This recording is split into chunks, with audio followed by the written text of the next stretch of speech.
Good evening, good morning to all the ladies and gents out there. Oh yeah, gotta have a little fun here. Let me see.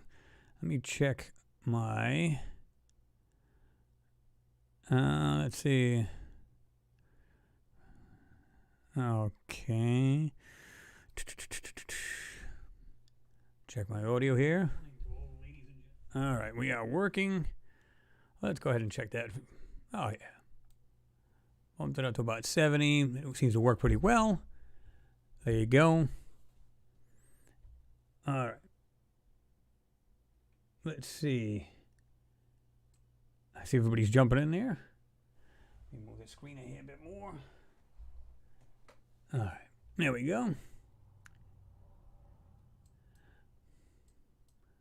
What's going on, all the usual suspects here? Let me just check something here. Guys, if this thing goes down, it cuts off the feed. You'll understand why when I explain.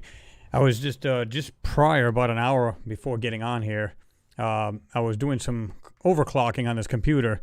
I've already updated the RAM, but if the settings ain't 100%, it will get, the watchdog will actually shut this thing down if it's overclocked, or at least it thinks it's overclocked. So there may be a couple bugs we got to work out of it before I can get this thing 100%. But if it does go down, you'll understand why. And then we'll just get right back on in like 10 minutes and stuff like that, 5 or 10 minutes. And you can just join us back. So just trying to get this thing a little more user-friendly for me, because I open up a bunch of apps at a certain time. Just need a little extra speed, a little extra power there.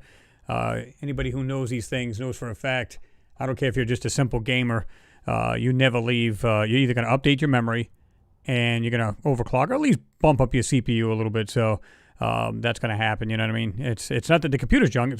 The computer's fantastic.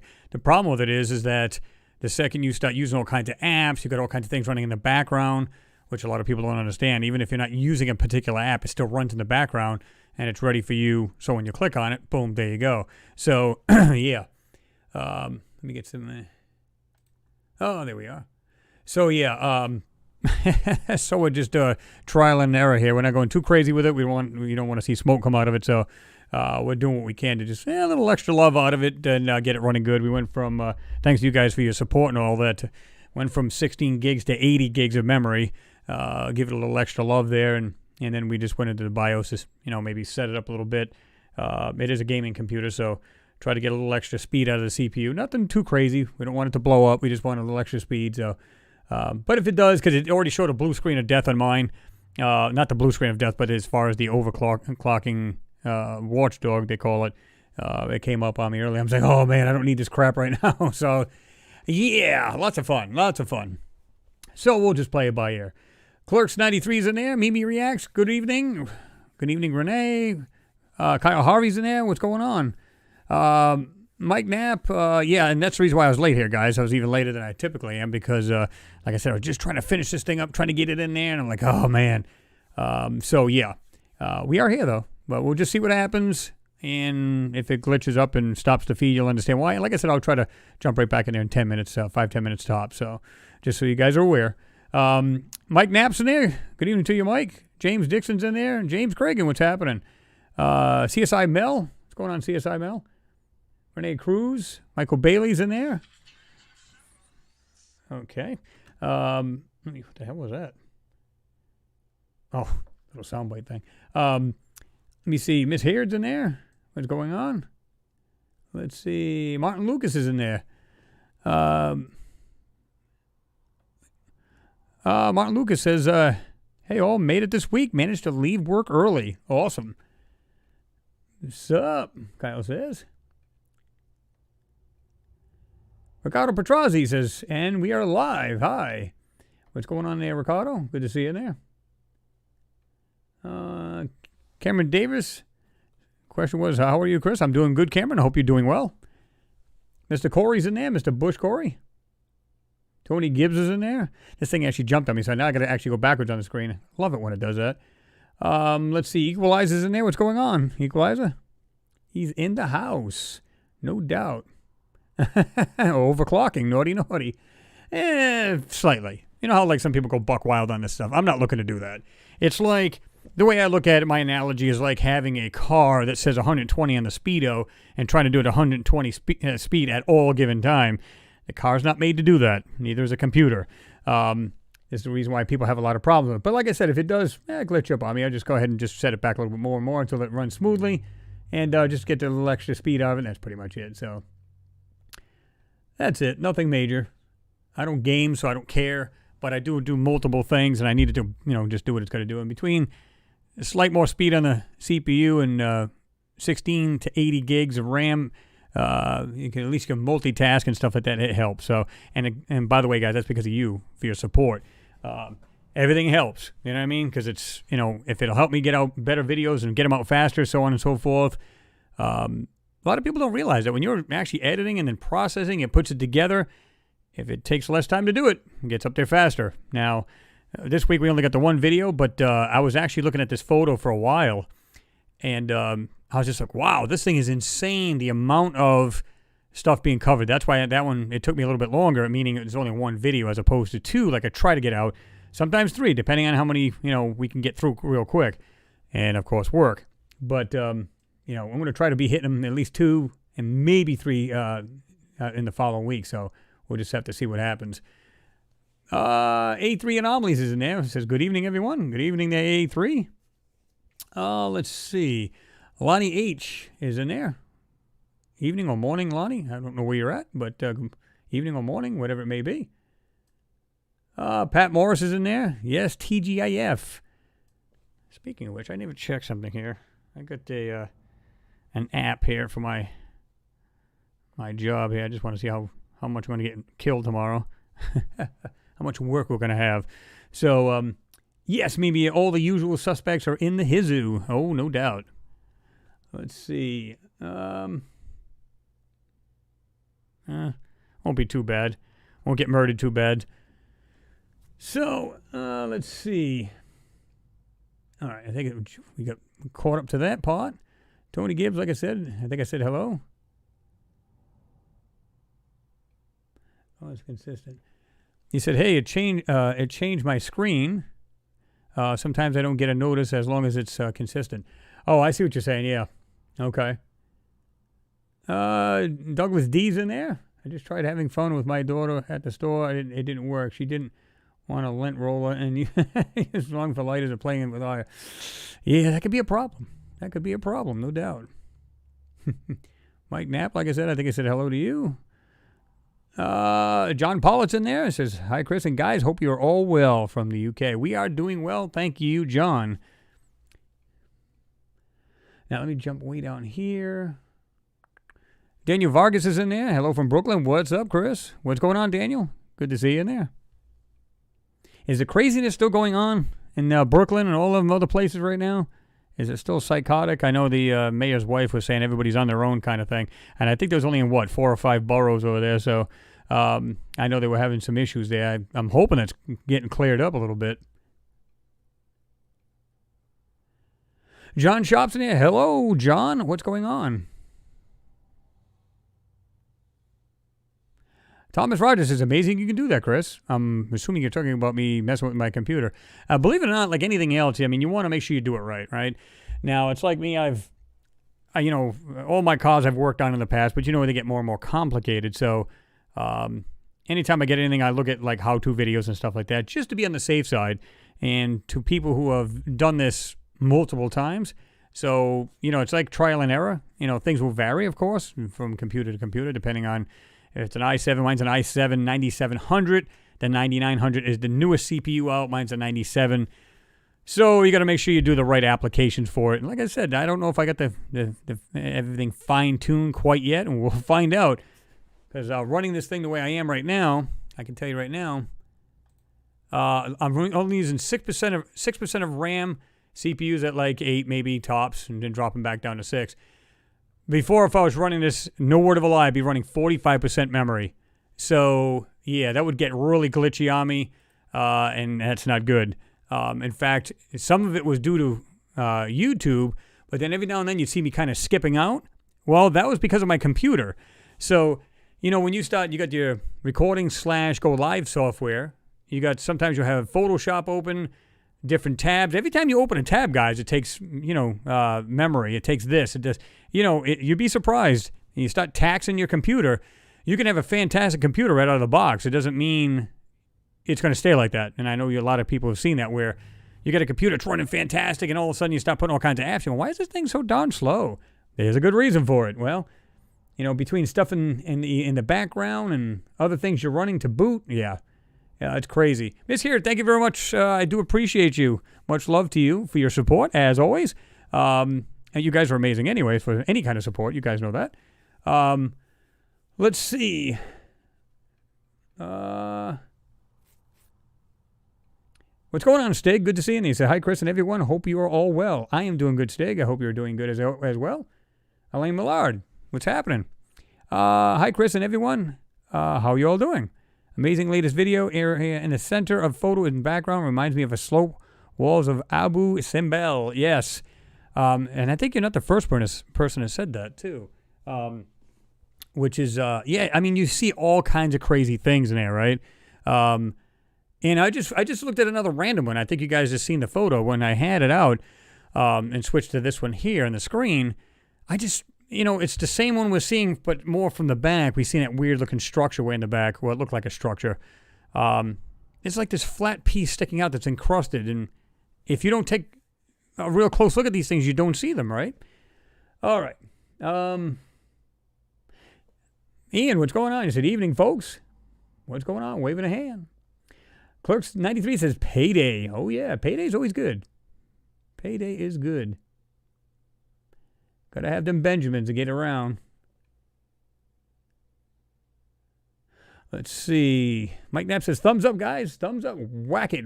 Hit it hard. Thomas Rogers says, can we get 100?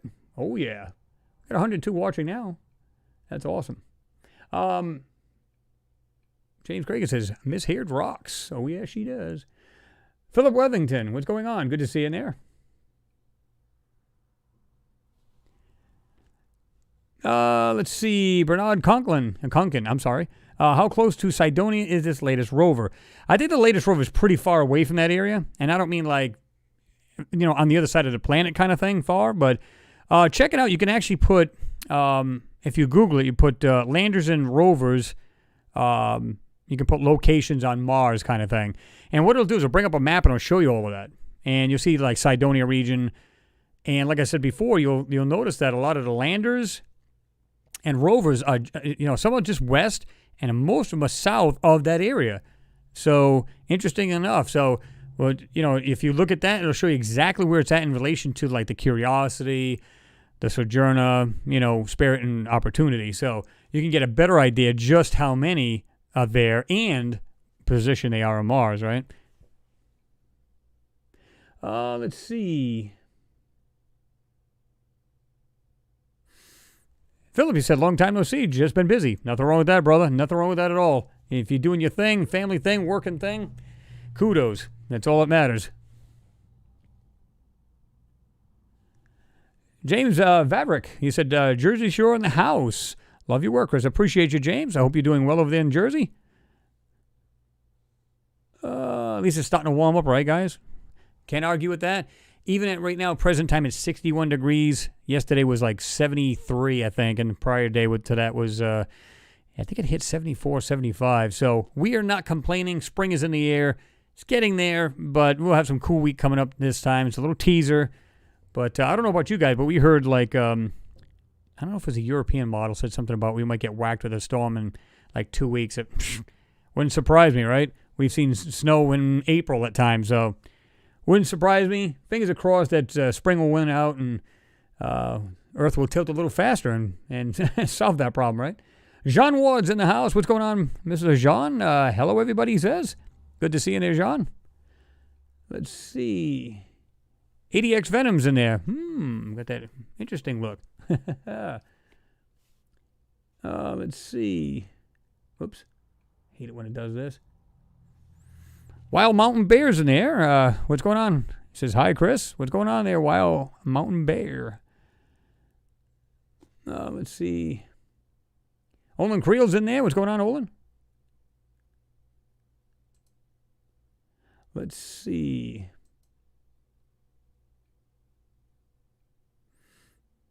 Mars, the Second Genesis says, Sol 18 and Navcam images for Percy. Did you find the 3 hippo sculptures? No, I haven't seen that yet. I'll have to check it out and see what's in there. But, guys, it's the slightest things, smallest things. You can say, oh, look, there's rocks everywhere. And you'd be right. Smallest things sticking out between the rocks, under the rocks. Yeah. And so if you, I was just looking at one of these questions. I'll get to it right in a second.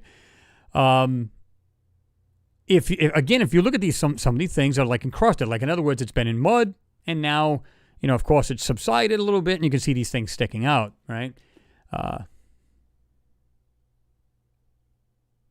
Let's see. Thomas Rogers says, it's so amazing to see people from all over the world with you, Chris. Well, it's kind of like like-minded people. Now, we just had one of these trolls that was just saying, say, oh, the cognizance, BS is going on in here. It's like, whatever, dude. Apparently haven't studied the photos long enough to know. So you'll get them every now and then. It happens. But, yeah, I mean, there's like-minded people in here. They're just looking, right? Trying to find if there's anything of any anomalies or anything like that on the surface. And then we just bring them to you, and then everybody makes their own. After they look at it, they come to their own conclusions, right? So that's what's awesome, and everybody just, a lot of you guys have said the same thing to me. I try to go to other, I talk to my friends and everything else about it because I see some crazy things in these photos. And look at me, I got 3 heads. But they're not seeing and studying what we have been doing for years here, where clearly they're manipulating and censoring these photos. This is not something, it's not a secret. It's there. And we're seeing this more and more, right? We're seeing the way they're going about hiding these things. And it's basically the same thing. It's just same things, different rover. It's the same kind of censoring. And like the last video it shows, there's a lot of stuff to see in there. I mean, come on, John, your question was, John Shop asked this, Chris, can your computer see through the grids? No, it can't. It's no different than any of your computers that you may have, or tablets, whatever it may be. Oh, just hit the mic. It's basically, you can actually add a little blur to get rid of the grid. And then once you get into it, you can see this. And now just a slight blur. You don't want to blur. You don't want to go too crazy to where you don't see any details. We don't want to do that, right? So what you want to do is you want to have just a slight blur to get rid of some of that, either the grid or those little tiny, what look like dots on the screen, right? So, yeah. So, no, my computer's not any better than anybody else. It's just the same thing, right? So, in other words, and I've said this before, I'm not doing anything special you guys can't do. I've got a computer. Many people got computers. I've got a gaming computer. Most people have even faster gaming computers than I have. Okay. So, in other words, mine's not special. I'm not doing anything special that you guys can't do. We're all in this together. This is how we learn it, right? And a lot of you guys are actually attacking these photos yourself and doing the work yourselves. Kudos to everyone for either searching and then doing the work too.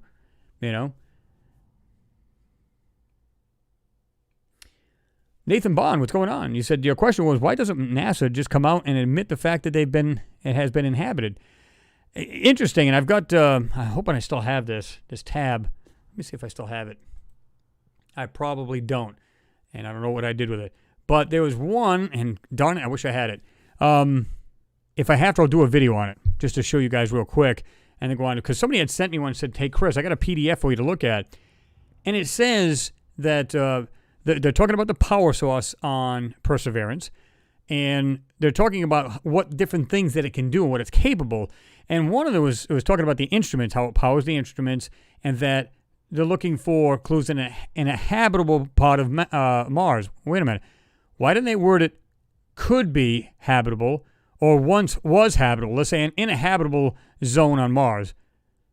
And he had highlighted and shown me that. And off the top, because I don't have it here on the screen, I was getting rid of all kinds of tabs, doing all kinds of work on this computer.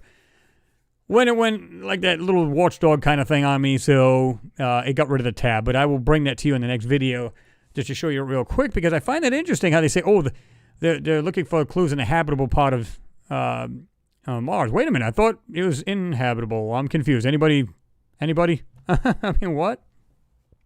I thought that was kind of pretty wild. All right. All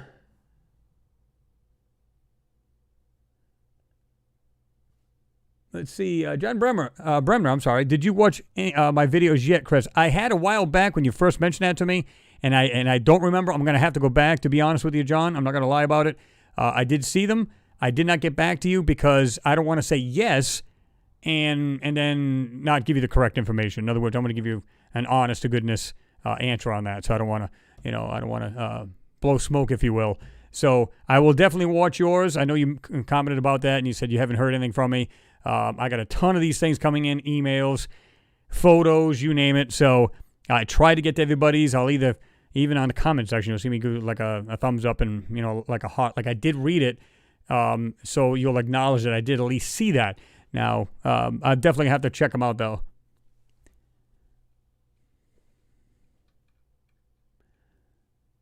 That's 786 Auto. I kind of went backwards on the numbers there. 786 Auto. Thank you very much for your support, sir. I do appreciate you. So keep up the good work, Chris.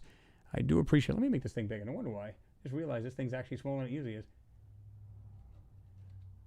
There we go. That's a little better. This thing by default is already, a lot, you're at 100% screen. So I bring it up to, let me see what this is. It's set at, it's about 175%. Because the screen's a little further than this one here in front of me, so I got to make it a hair bit bigger.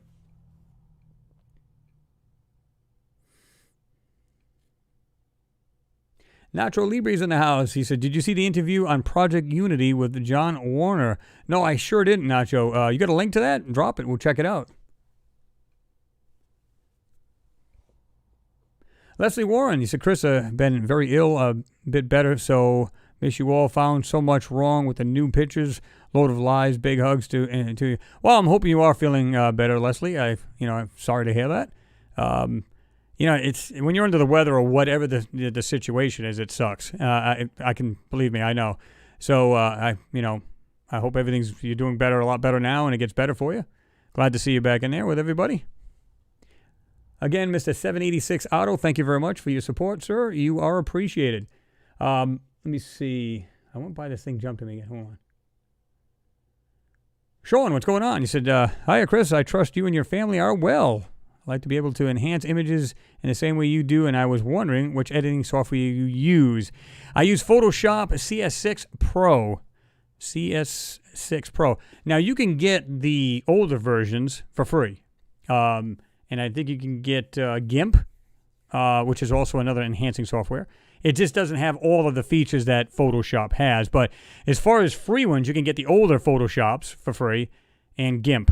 And I think I don't know if it's up to what it's up to now. GIMP was like 2.4 or whatever it was at the time.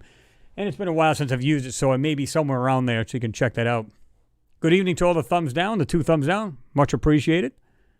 And I don't remember what your name is, so you got to. I think it's Ukrainian. You said friends from Mars on Panorama.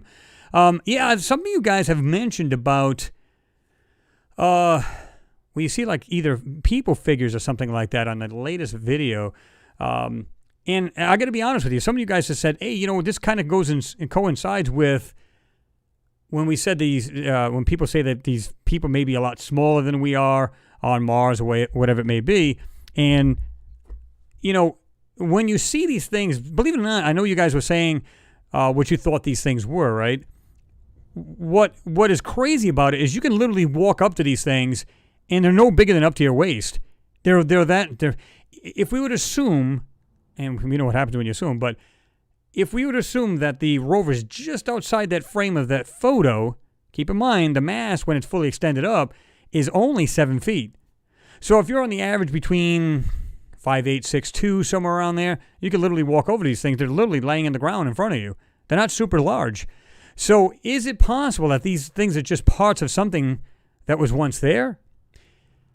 And if not, what are they? Because if let's say it was some kind of weird, I'm going to say houses, roadways, like some of you guys have said, then these people would have to be incredibly small. Pure speculation, right? We don't know because there is no scaling, and that's what's frustrating. But again, if we make the assumption that that camera or the rover itself is just outside the frame, then it's not that big at all. Now, if it did a huge zoom and it's of ultimate clarity, then we don't know. Anything's possible at that. But the way the foreground looks, it appears like it's not that far away. In other words, it's not zoomed in. So But you guys, I always like your take on it and your comments. That's why I said throw your thoughts down below. And let me know what you think. Let's see. Oh, did it again on me. Piece of crap. John, you said no thumbs down here? Oh, yeah. Well, we always get them couple in there. We appreciate them, too. Much love to them. Masa Katani, you said you can rent the newest one monthly. I imagine you're talking about, I don't know if you're talking about the Photoshop. Is that what you're saying? Or Mars Times, what's going on? You said, hi, Chris, just watched your latest video. I, too, think it looks like a debris field. Oh, yeah. I mean, again, overlay it with like a yellowish kind of orangey color. There is no, you cannot see any difference in color on anything. Get rid of that pukey color. Suddenly you can see the white pieces. Again, picture something very long, like, rectangular laying on the ground. Well, when they put this, centering over it, these fake blur or whatever else, all you see is a piece of it peeking out, and they don't do the whole thing. But if we change the color to, everything's the same color, so that doesn't stand out. You just think, oh, it's just rocks. Nothing more. And if you're just perusing by it, yeah, you'd say, yeah, it's just rocks. And I would agree with you until you get into the photo. And then once you get into the photo and you see this stuff, you just go, oh, man. A lot more in there, guys. So much more.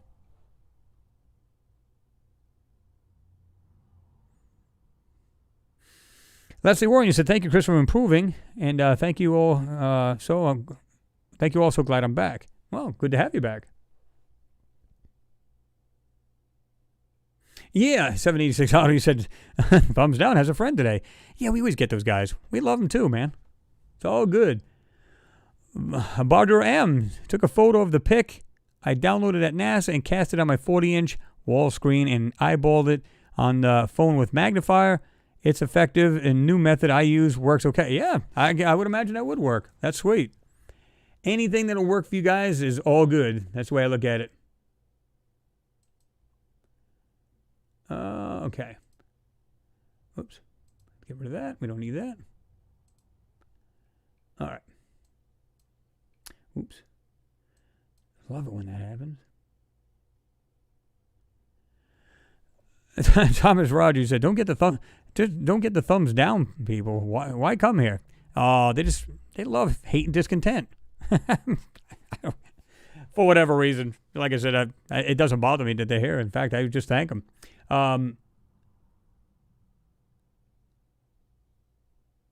Yeah, Miss Heard also says the same thing. I see too, John. Oh, yeah. Hey, what's going on, Master Catnip? Thank you very much for your support. Definitely appreciate it. You said, Chris, can you please check out that humanoid image that looks like a monk taken by curiosity in an area of ruins at Alien TV? Art Alien TV is what you meant to say, I think, here on YouTube. Was that his latest one? I was positive that was his latest one, right? I'll have to check that out. Let's see. See, I don't know. I don't really see a lot of those kind of weird structures like bust of. Sometimes you can see like a bust of a statue and that kind of looks like the real deal. You're like, damn, you couldn't get much better than that. And then something that's so vague, it's kind of like, I don't know.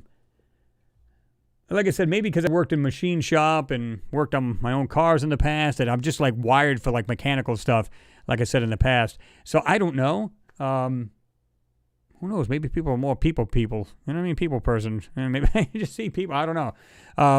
But I mean, everybody sees something different, which is cool.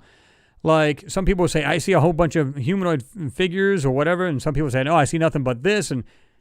And with all of us together, we see all these different things in the photo, and we can put it all together like a puzzle, right? Which is cool. Phil Cox, with daughters Jessica and Kelsey Brown. What's going on? Good to see you in there. Renee von Oosterhout is in there.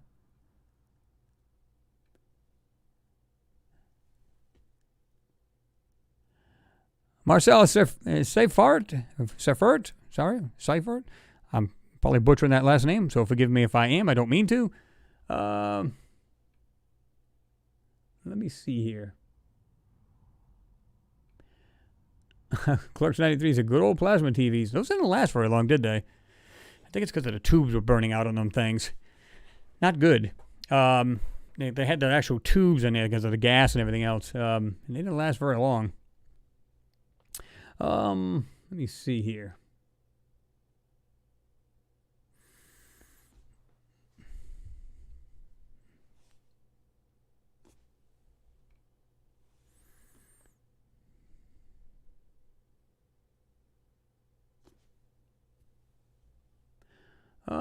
Leslie Warren says, Chris, I found like some craft but blown apart. I shall send you pics with when my friend can help. I'm very weak. Roll on some. Oh, yeah. I mean, you want to send them? Go ahead, because I'd like to check it out.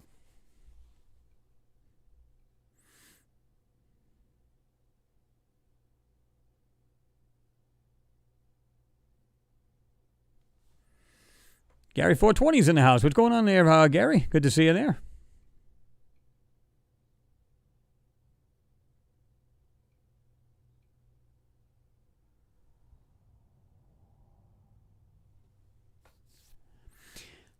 Your question was 18 billion people living on Mars. I don't know about that. I mean, I don't have any reason to believe there's at least a lot of people living there, or it might be if there was a civilization there. The only thing I can think of is maybe, you have like groups from like underground or whatever, if they're actually living there. There's no proof of that. It's pure speculation. It's kind of like here, if we had a catastrophic event here, right? Would people still be alive? Yes. They'd either go underground, as long as they knew this pending doom was happening, right? We'd be underground, and these deep underground, bunkers, that he's calling DUMBs, deep underground military bunkers and things like that. I would say that there would be groups of people here, and here around the world, I would say. Now, if we got caught off guard, maybe not so much. So, I don't know. I don't know if there'd be quite that many people there, but I would say no, to be honest with you. So, I don't know. And we can only speculate whether it was or not. I mean, truthfully. I know we heard some whistleblowers say that, we've been there since the 60s and stuff like that, which could very well be. Hell, we went to the moon. Why not just go a little further away? Well, not a little further. You guys get the idea. A lot further. But the whole idea is that if they can do that and they've accomplished that, then chances are they pretty much got the, trajectory done, meaning they know where to aim it. Just more, what's the word I want to use? Like more oxygen, more atmospherics for the astronauts, and they can pretty much go there. Now, whether to land on there and make it and everything, that's a big feat. That's technology as far as that's a big feat to do that. So, I don't know.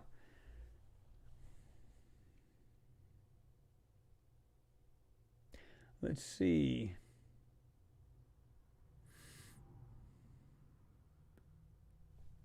Philip, you said been good and busy. I hear that.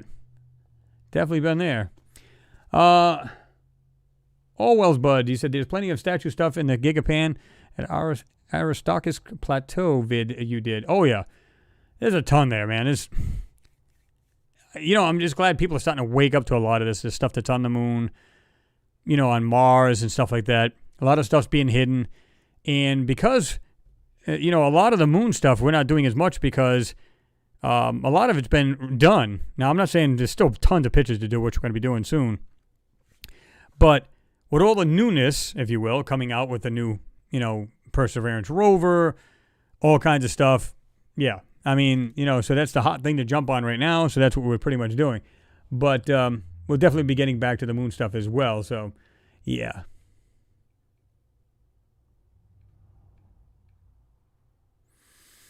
Thank you, Mr. James Cragen. Always appreciated, sir. He said, Chris, what you said in the vid this week is spot on in regards to the whole photo being blurred out.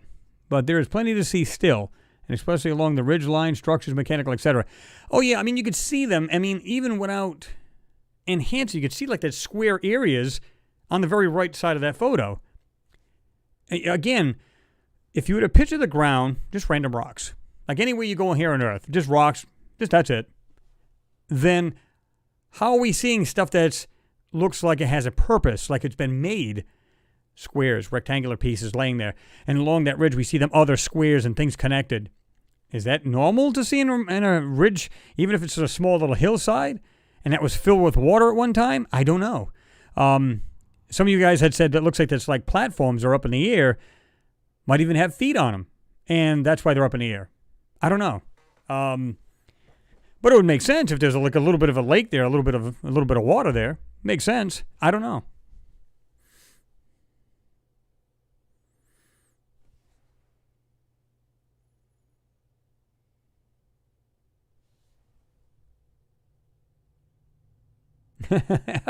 LS6, what's going on? Good to see you in there. I like you said sea fart. Yeah, I know. I kind of love to bounce that up a little bit, right?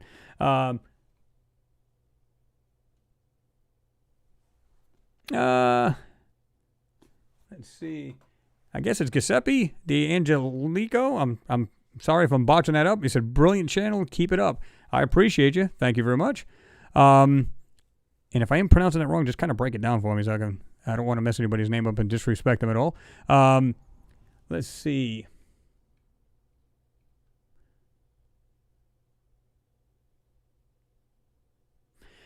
Yeah, I mean, Master Catnip, you said John Lear, the ex-CIA pilot, says $600 million underground. See, I don't know. I mean, unless you can actually vet that, I just take it like a 50-50 thing. I'm not saying he's wrong, but I'm not saying he's right. So unless you had pictures and you could show that, that would be interesting, wouldn't it? Somehow somebody got a hold of some pictures and it showed like there was we were actually on Mars and somebody took a picture of like an underground city. That would be amazing. And they kind of leaked it out. And leak it here, by the way. We're glad to see it. And you also said keep exposing the truth. We will try, that's for sure. This is get those newest ones out there. And that's it. Just have a look at them, right? Dave Avery, what's going on? He said, evening, Chris and fellow Martians. Great video last night, Chris. Definitely a debris field. Nev T pointed it out a few years back and suggested it has been a marina type area. Yeah, I mean they've been saying that anyway, right? It's supposed to be this big lake bed, just like Gale Crater, right? Same thing. So they say they're trying to find, ancient life in that riverbed, and it would make sense because everything would kind of wash into it, whether it's organics, whatever it might have been, and that would be the best place to find it, right? Well, they're doing the same thing here, but the problem is they're not. We don't know if they're actually telling the truth. Well, clearly they're not. But I mean, as far as like, I believe they're looking for that, and I believe that they're hiding the rest of it, and that's what we're seeing, right? So, and it's discouraging. It sucks, but we can still bring it out. That's what's awesome, right?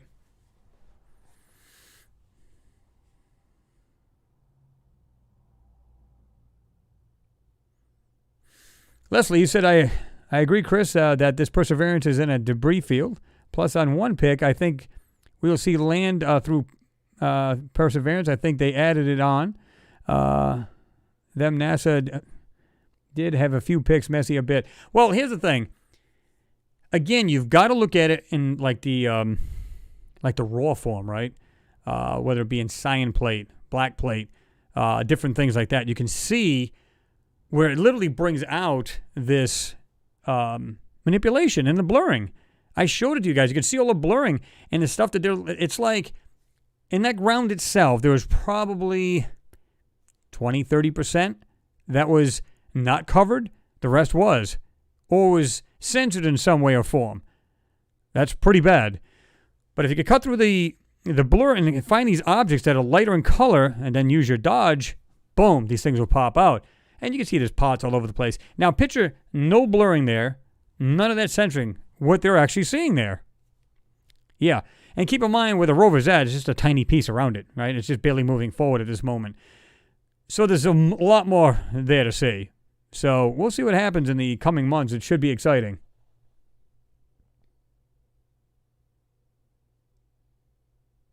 Yes, David Clark, what's going on? He said, Darren Kuyu in Turkey is ready to house 30,000 of us. Yeah, you've seen that. I think they stated it was 20,000, but let's say for argument's sake, I mean, you can't expand it, right? That's how they found Darren Kuyu to begin with, right? Guy was just like, he's had his own little house on the side of that, and because he's just chipping away to make it a little bit wider for expanding family, and that's when they found it. So, yeah, so they can literally burrow into the ground, right? And that was a cool setup back then with the air shafts and the different levels, and yeah, it was crazy.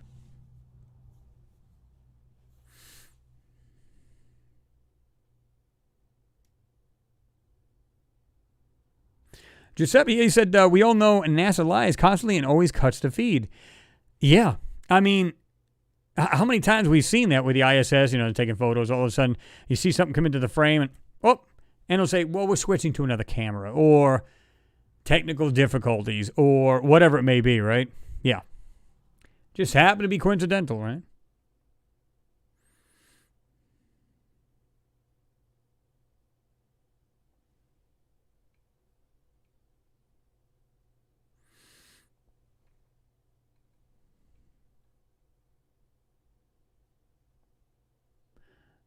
When did they just go? Oh, okay. I've seen that. I think I've seen Miss here. Somebody saying hello to you. Cloudy with a chance of UFOs. What's going on? He said, evening, Chris and chat. Hope all is well. We're doing good here. Hope you're doing well as well.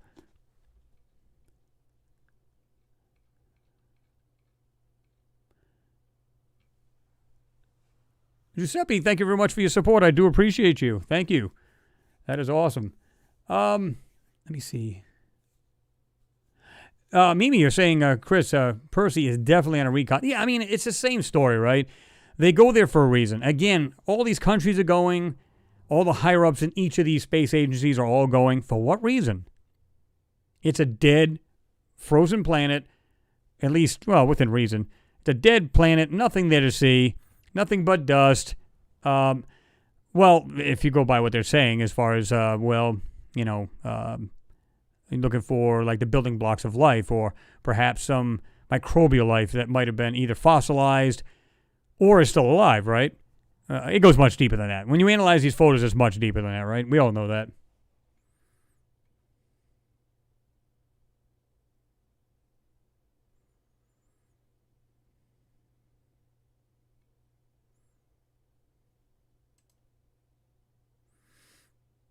Dave Avery says, hey, fellow Martians, hit that like button. Bam. If you're in here and you haven't hit it yet, please hit it. Always appreciated. Danny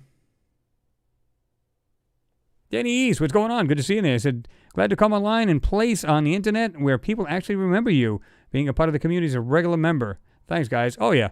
Oh, we always see in the comment section anyway, so yeah. It's like I like to call all the family and the regulars, if you will. So, yeah, absolutely.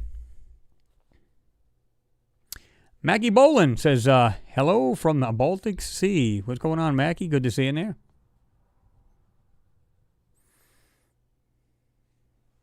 That's a good question. Giuseppe said, if aliens exist, who created them? If they are created, which God do they worship? Is it the same God as humans, or are aliens gods themselves? Well, that's what they're saying, that it might have been interpreted a long time ago when, if you look in the Bible or just about any writings from any religious background, their gods came from the heavens. So, are they talking about spiritual form? Probably not. We have the book of Ezekiel. They talked about, it was actually two books, but there was just one of them alone was saying that he was brought up above the firmament and got to know everybody on this craft, and that he got to know their name first personal, and was able to, one of them was part of, they taught him languages, agriculture, all kinds of stuff, right? So I thought that was really interesting. And so, again, I've said this a million times. If you were alive back then, so you can go into the Wayback Machine, time machine, and just get back to even before the Egyptian times, right? And you've seen something come out of the sky that wasn't a bird, and it landed in front of you. Wait a minute, and they look a lot like us. What's the first thing that comes to your mind? They have the gift of flight. They are supreme to me, so therefore they are my God. I will worship them. It's like the cargo cults back in the day. Remember that when they had I think it was the army that went to an island, and indigenous people lived there, and of course they studied these people, and after the war they all left, and these people were building like a little makeshift runway, and like airplanes out of bamboo, hoping they would come back. So they found it important in their lives to actually say this. So, or like build these things to I hope they come back. So back in the day, even in Sanskrit, the Mahabharata, all of these other ancient writings, where they felt it imperative to write about it. etch it in stone, whatever it may be, right?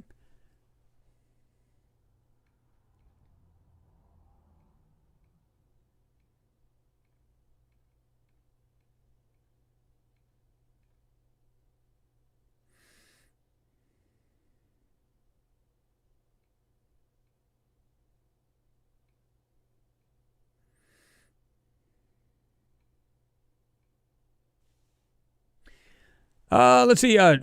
John Bremner, he said, Chris, do you think we'll ever see a live feed from the Mars helicopter or from Perseverance? If there's nothing to hide, then why not? I totally agree with you, and I think everybody here would agree with you. Again, nothing to hide, right? We should be able to see everything we need to see. I think if we see any video clip at all, of course, it'll probably be pictures kind of stitched together, right? Like, if the helicopter's above the Perseverance, or snap, snap, snap, snap, as it's rotating or whatever, it'll take pictures, or it'll go around it like this here, and then they'll put them together. It'll look like a video. I'm not holding my breath, but I'd love to see that happen. Yeah. I mean, time will tell. It's going to be soon, though. I know they're talking about it being soon. We'll see what happens. Love to see it.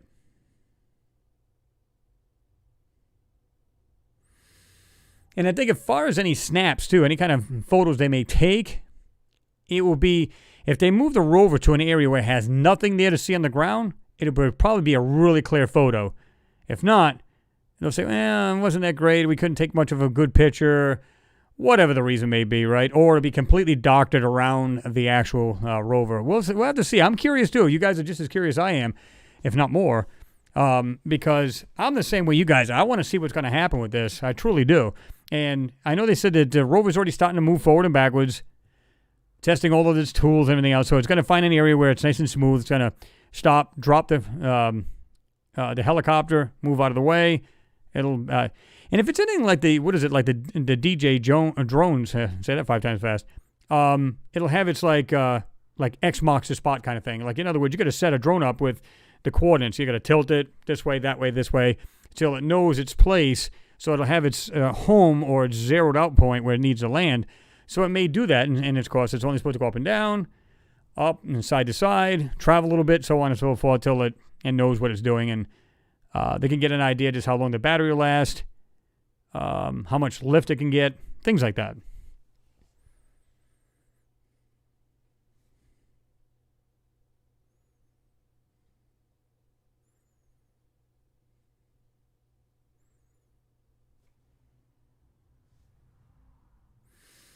Let's see.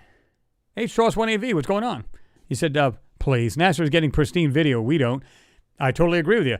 And he said that I think we're getting late information. In other words, I believe the helicopter's already been flying around, probably taking photos, doing everything like a quick recon of the area, and then they're going to play off for us. Okay, we're going to try it out now. And they've already gotten this information, so guess what? The rover doesn't have to go there, check it out. They'll just hurry up and take a picture of everything they need to take a picture of. Because keep in mind, all they have to do is they can fly this close to the ground. They could be, 3 meters or 10 feet up in the air. They can do whatever they want. Take these photos and then land it back down. Okay, this is the first flight, guys. We wouldn't know it. We wouldn't know the difference. So, yeah, wouldn't have a clue.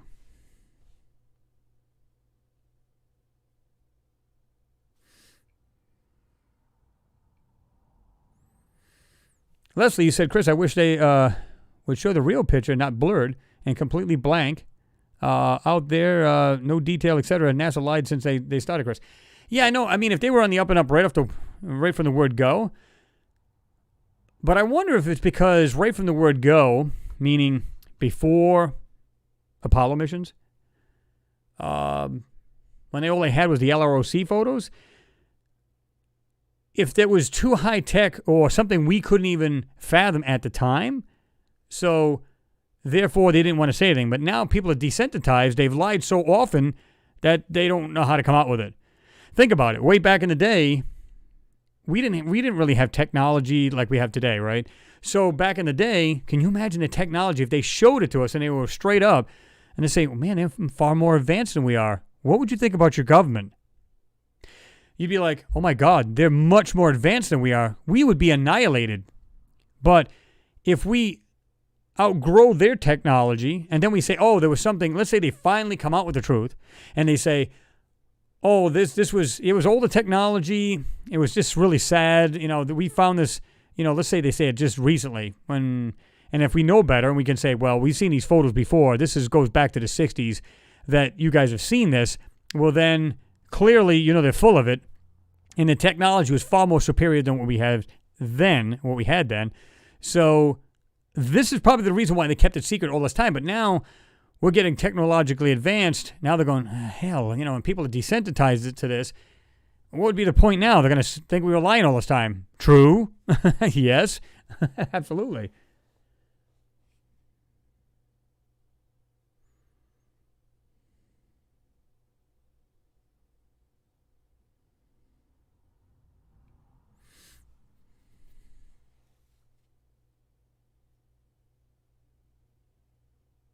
Let's see.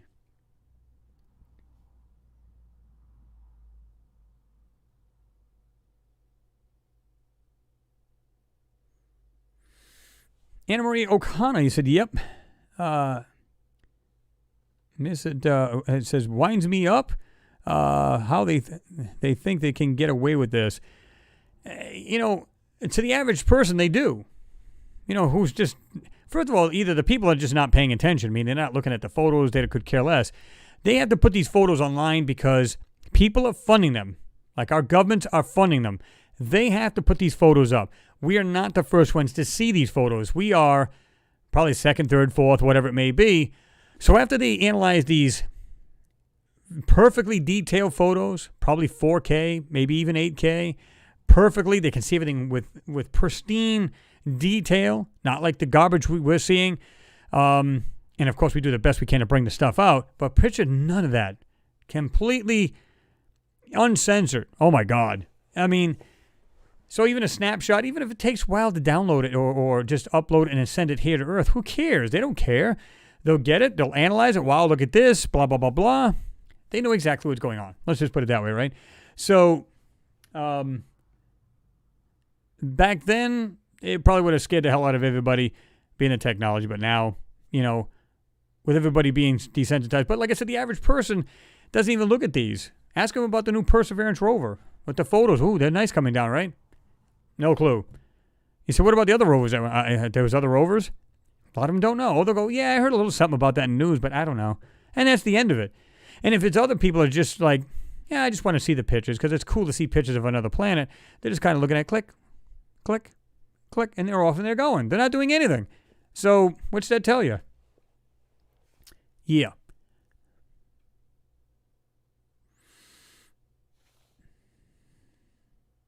What's going on, Blue Flash? Good to see you in there. You said, imagine humans a million years from now, and you get a glimpse of what aliens are like. Yep, exactly. I don't even think it'll take quite that long. But yeah, a million years from now? Oh, yeah. Provided we don't kill ourselves off, yeah. So, interesting. And 200 years from now, 300 years from now. Wow. The technology we have now is got to be insane. Let me jump all the way to the bottom here. So if anybody said anything to me and didn't get a reply, sorry about that. I just want to jump down here and get the latest one.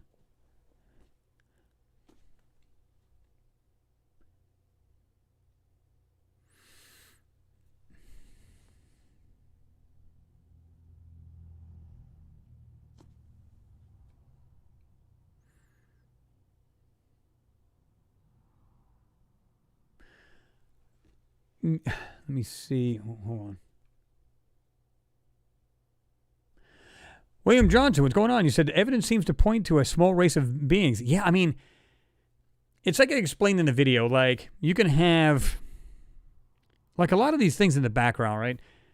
It's like they'll make like what looks like a hill or a mountain going up, or the ground, and it's a false ground in the background. You'll see like a line, and here's the background, then it'll show a mountain. Well, this mountain, or the base of this so-called mountain or hill, could be absolutely fudged in, and whatever you're seeing on the top of that hill is actually taller. But they make the ground look like, it's just a small little hill or whatever it may be. But clearly it's something much larger. Now, in this last photo, doesn't seem to be the case. But the last one, it sure does.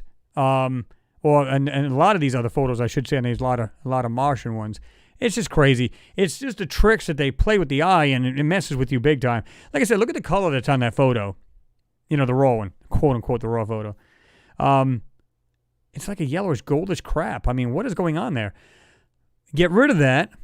Suddenly there's actually individual colors lying around. There's white pieces laying around, other different color pieces laying around. And of course, you got the dirt color, the rock color.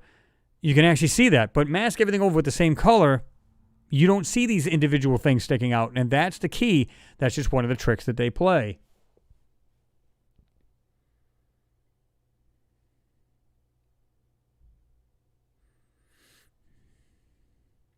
Dr. Manhattan K1 says hello from Poland. What's going on? Waving a big old hand to you over there in Poland?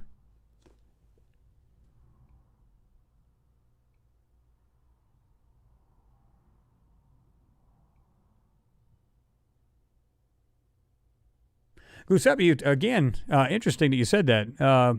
Let's see. You said if we land on other planets, do aliens see us as aliens or invaders?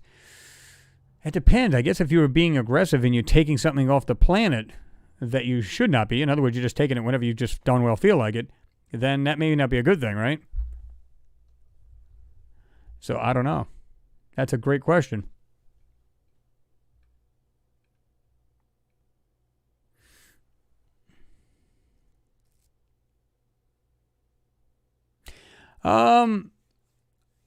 Ilko, you said, hey, Chris, have you heard about George Green? And if yes, what are your thoughts on him? Truthfully, I don't know that I have. Maybe you can elaborate on it because I'm not sure. If anybody else has, does anybody else has seen or heard about George Green? And what's your thoughts? Because truthfully, I don't know.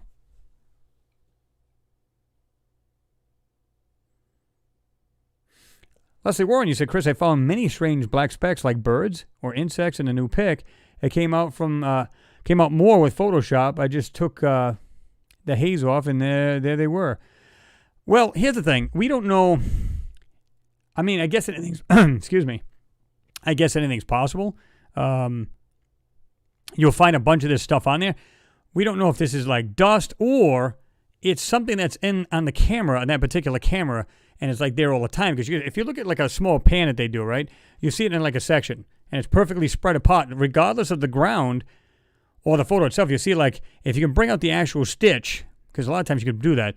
All you can do is use your light and dark. If you click on that, and you can make the photo darker, sometimes you can see where the stitch lines are, and you can see they're like perfectly apart. So it might be something on the camera, and if not, when you look at those dots, see if there's any motion blur behind them. If there is, that's usually, not always, but a telltale sign that something's flying by. Now, is it a micron of dust? Very good possibility. Is it something more? Small insect, something far away, and it's an insect or whatever. Who knows? Pure speculation. But whatever it is, it's moving. Now, my argument's always been like, if it's very windy there, why wouldn't there be more microns of dust flying in front of the camera, and why only the one? Doesn't make any sense. Which I don't know if you guys heard the newest soundbite from Mars, where they had they said something about it was the actual. I'm trying to remember if it was prior. Yeah, it was prior to raising the actual turret arm. And they said it had it sitting down, and of course the head to that thing is basically still laying down. They said when they first landed, get this, when they first landed, they took this sound bite, and they said, well, it sounds kind of muffled because it's literally just like, it's all tucked away, and it's just sitting there. In other words, it wasn't fully extended and ready to go. And you can hear this thing, the wind, quote unquote, you can hear this thing just building, and then all of a sudden it just kind of goes away. And I'm saying, if there's that much wind, they said, well, it was a little windy. A little windy? You go to hear the audio. Oh, my God. It's like, it was crazy how, if you were to stick a microphone, even your phone out there, and on a windy day, that's what it sounded like. You can hear shh. Well, that's what you heard. I'm going, a little windy? Wow. And if it's not that, then it's something else that's doing that. Yeah.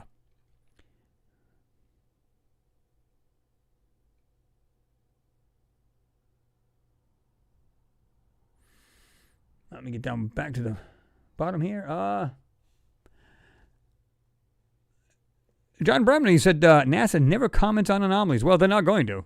Because the second you even point out the smallest thing, like, let's say there's something, and I'm going to show you in this photo real soon, where you go, okay, it looks like a rock, but then when you look at it, I'm going to show you the shadow that's under it. Is it a rock? In my eyes, it's not, just in my opinion. And like I said, I'll show you that.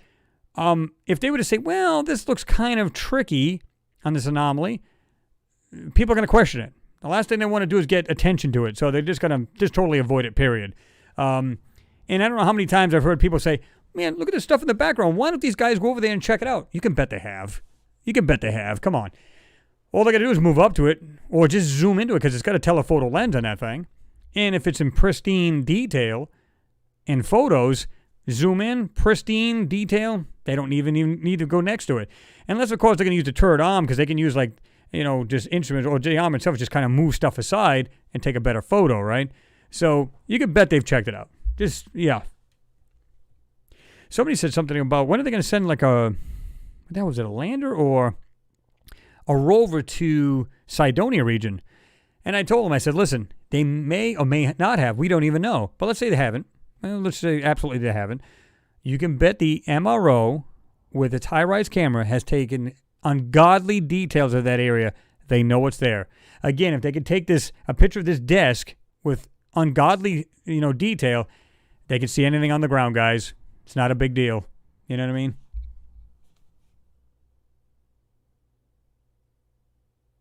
Master Cat, he said, I was a Martian cat in my former life. What was it like on Mars? And what'd you eat there? That'd be interesting, wouldn't it?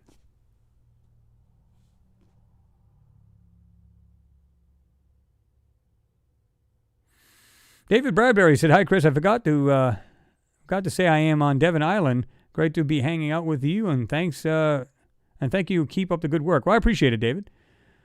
That's awesome. James Cragen, thank you very much again for your support, brother. I do appreciate it. You said, Chris, I know it's all Mars talk recently, but I was looking back at some of your lunar vids, and even the ones that you shared with sarahmichelle.org alone are undeniable in regards to the past civilization. Well, I've said this before. I mean, this is the reason why I started doing the moon photos or the videos, because if it started here on Earth, in other words, let's say because we were talking about Antarctica and stuff like that, if they're hiding stuff there from Antarctica, and of course I didn't say that at first, we were looking at the moon, things that are being covered up, things that are being hidden, and now we have things that here on our own planet that are being covered up and hidden and blurred out and censored in some way. Why not Mars? So this is the reason why when I was already doing the Mars videos, I decided to I opened up the Lunar Anomalies and Beyond channel. And so if you guys are not subscribed to that, go to that, hit that too. Mars Anomalies and Beyond, and we got Lunar Anomalies and Beyond. You can check that out and subscribe to that. I got a few videos on that. I think you'll think it's pretty cool. And the one I put on this one, I think it was a recent one. When I say recent, meaning the most recent, moon video, was the miles high structures found. It's just crazy. I mean, again, you see that there? What's the first thing you would think as a space agency? If that's on the moon and none of us here on this planet put it there, it looks like it's been there for God knows how long, then you know there's life somewhere else. It's as simple as that. Unless it was in our,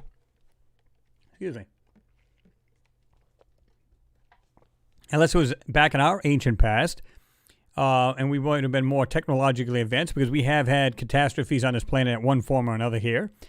We might have been technologically advanced thousands of years ago. We don't know.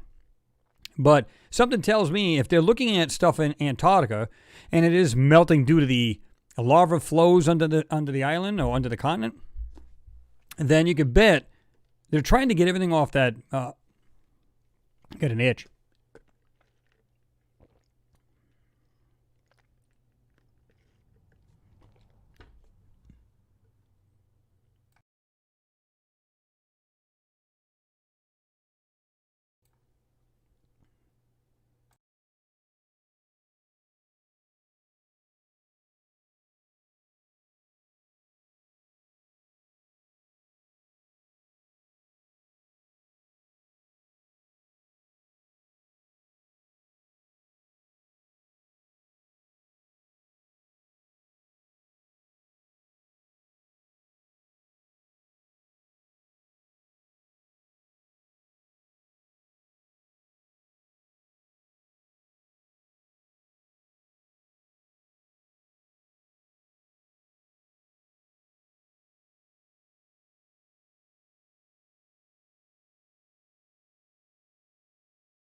Let's see. Got that friggin' itch. Probably because, you talk a lot, your throat dries up. Bardo M says, Subway, yes. Gotta have it. Gotta have it.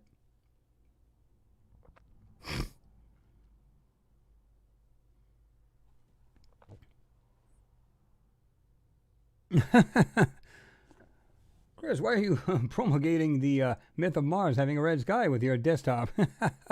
Actually, it's just that's not the desktop. It's just a photo I've taken that they had online. I think it was on NASA site that they had this on. But I thought it was good because the Perseverance itself,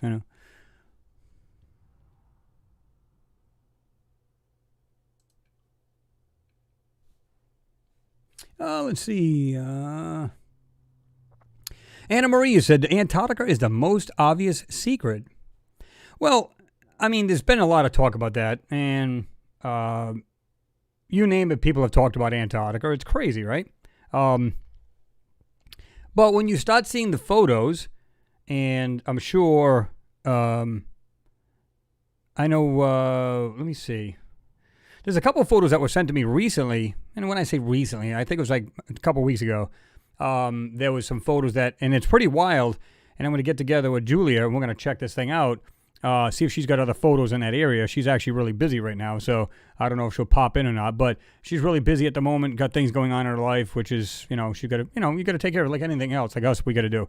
So she's really busy at the moment, but we want to send that photo to her when she gets a chance, and then we'll have a look at it, and because it looks like it was a video that was taken, and you can see what looks like structures sticking right out of the side of the mountainside. I was like, whoa. And she's also shown me something that was on the top of a mountain in one of these photos. Absolutely absurd. I mean, when you see these things, guys, yeah, we get back into full swing and things of that. We'll definitely be doing more videos of that as well. Just really cool stuff. She's showed me a couple of things, and a couple of you guys have sent me some. So, yeah, that's not the last of the Antarctica stuff. So, yeah, definitely want to be tuning in to find that or see that, because that's going to be awesome.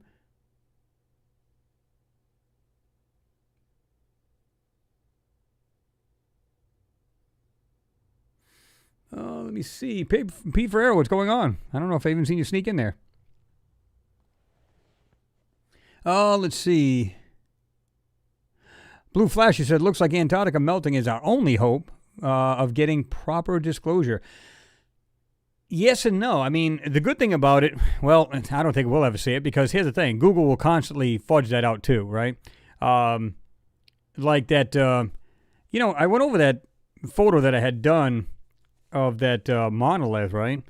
And when you go back to that aerial view, and of course you can put the little person there on Google and see it, and you can see that that thing. It is actually there. If you look, there's a square. You can see it just not far from that little circle, wherever you put that little guy, and from that aspect, you can see that there. And it doesn't look like a structure like the other ones you can see there. You can actually see rectangular structures that are from expeditions and stuff that are there. So it's pretty cool. And trying to think of what else that was there. Well, the thing is, like I was getting at, they're going to continue to fudge it out. And of course, even if you can, well, here's the thing. You can almost bet that they're trying to get everything they possibly can. If there's a lot of stuff on that in that area, to like structures and whatever else, they're going to try to get everything out of it that they can, remove it. And if they can't, they're going to make sure if there's any technology in it, they're going to move it too. Just common sense, right? I would, especially if it's something that was high tech, something that was out of this world or not from this world. Absolutely.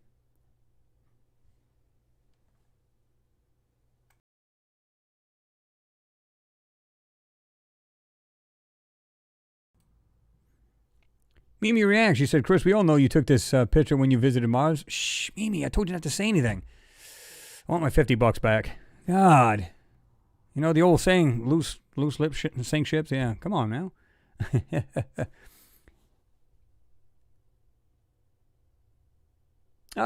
Chris Blake, what's going on? You say, what did you have? I think you meant the sandwich, right?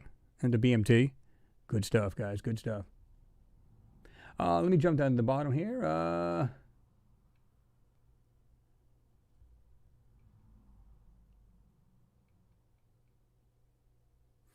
Let me see.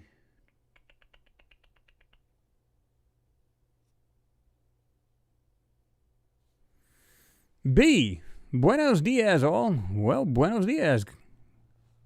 What's going on?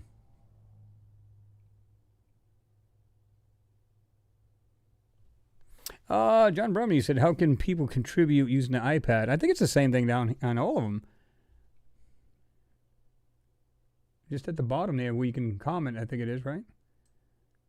It should be right at the bottom. Well, I can actually get the screen so enlarged I can't even see the bottom. Yeah, just underneath the comment, I think it shows either the emojis and support, like the money thing, and of course it's got, well, for me it would be create a poll, so you can create a poll for you guys, but yeah, pretty much.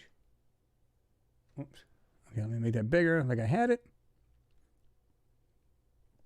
B. Picard says, we all know NASA could take full high def photos of anything they want to. We need a top Hollywood director to make a proper real movie about the full on cover up and what would happen with disclosure. I totally agree with you. Now there's a lot of people out there making these things like they're trying to bring it out more and more, and then say, of course, get the important people on there, like we're trying to do. Well, my buddy Billy is working on, and Thomas, which is editing the video. They're putting that Black Knight satellite video together. I've already done my part. He's been here to, we did my video part of it, and my input and stuff like that, and my videos where, my enhancements to show what's really there. So I can't wait for that. That'll come out. That'll be pretty interesting, pretty cool.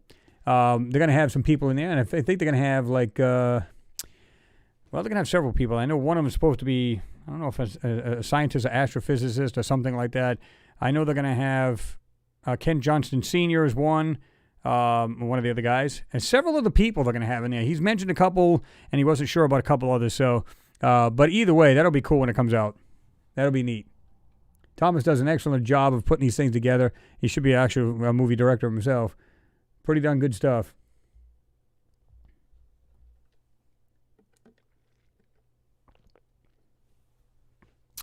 Jerry Lahaney said, the stuff David Wilcock says about Antarctica is giants found 1 to 2 miles below ice in suspended animation. See, I heard something about that where they had some other things encased in the snow too, right? Whether it be like technology, underground bases. I mean, if you think about it, if a base is underground, then the ice goes over it. So you're going to have ice and then, of course, underground. I don't know how true that is, but interesting. I mean, I'd love to be able to go there and actually see this stuff, or if there was like an insider wanted to leak this information to us or something like that, it'd be awesome. Like I said, I dream somebody will actually do that. Just bring me the stuff, man. Bring me the good stuff. I won't say a word about it, and I'll even take my chances doing it because I think everybody needs to know. I do. If somebody sent me something like that, I said, no, this is absolutely the real deal. It's kind of like I said about if we had, let's say this raw photo we're going to look at. If we looked at it and then all of a sudden some insider comes out and says, look, man, this is from this Sol. You could see this one here they're giving to the public, and this is the real deal here. I would share that in a blink of an eye. Why? Because it's there. And, of course, a lot of these guys wouldn't give you a return address. If you try to write them back, it just wouldn't happen. It's kind of like a hacker thing where they can just, send it to you, but you can't send anything back. Or you can't trail it and find out where it came from. So, and I'd be fine with that. You know what I mean? It's like, lay it on me so I can bring this stuff out. I don't have a problem with it.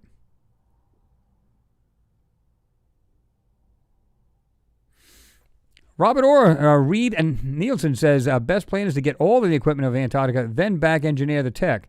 We'll never go out to the South Pole as my father was stationed there back in the 60s.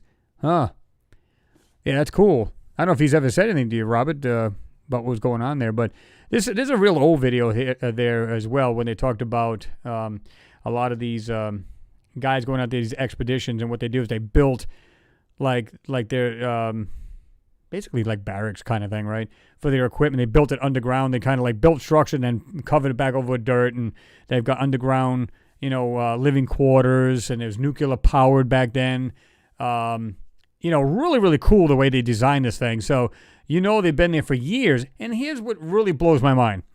If you're there, it's kind of like a Mars thing. If you're going there for core samples, you want to see what Antarctica was like back in thousands of years ago. Why do you need to station yourself there? Now, it's one thing to do a temporary station and say, well, we're going to do this. We need some large core samples. We're going to bring big drill bits and, of course, core driller, all this other stuff. I get that. That makes perfect sense to me. But why go through the trouble of digging underground, putting all of these structures under there, and do all of this stuff? How much money they spent and the technology and everything, at least back then, to get all of this equipment there, buried in the ground, blah, blah, blah, blah. For what reason? You're there for core samples, right? What else could you possibly be doing there? Unless there's something more there to gain, just like we're seeing on here on Mars.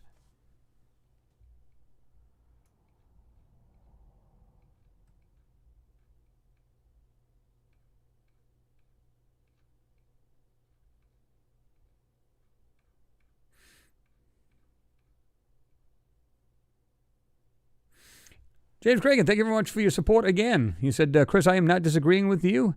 Man, but I think the ridgeline in Mars vid is larger than we think. The structures look bigger when you look at the magnifier. Now, I could be wrong. What do you think? Again, like I said earlier, if they're zoomed in, then we don't know how big it is. But from what I'm seeing, again, it appears that the rover is just outside the screenshot. So if that's true, you and I could stand into it. Let's say you're 5'10". Let's just say, hypothetical. You can vary either way on either side. But let's say we're both 5'10", we're standing in front of this rover. Depending on the camera, if it's a nav cam or has cam, the has cams are underneath the deck of it. So your waist would pretty much be up to that thing. Okay. And you would tower over it except for the actual mass cam, which goes to the very top is 7 foot. Okay. So other than that, we can look at the one right here on the photo right here. 7 foot's way up here. You would be right here. You could literally walk over that stuff and probably see it on the ground and handle it and everything else. If that's true, then I say these things are either parts of things that were laying there, maybe something that was permanently mounted and it got wiped off, or they are some kind of small structures. And if that is, wow, it opens a whole new can of WTF, if you know what I mean, right? So, yeah, absolutely.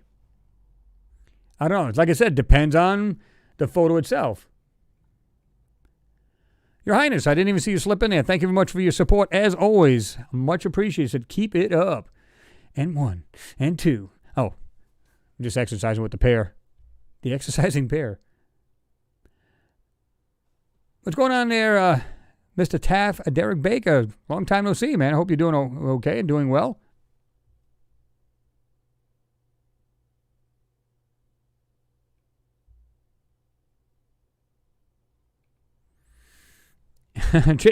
John Bremner, we'll take anything serious. Like I said, like I said, I'm going to have to check out your stuff. Like anybody else's, I know there's people I've missed already myself. I know that.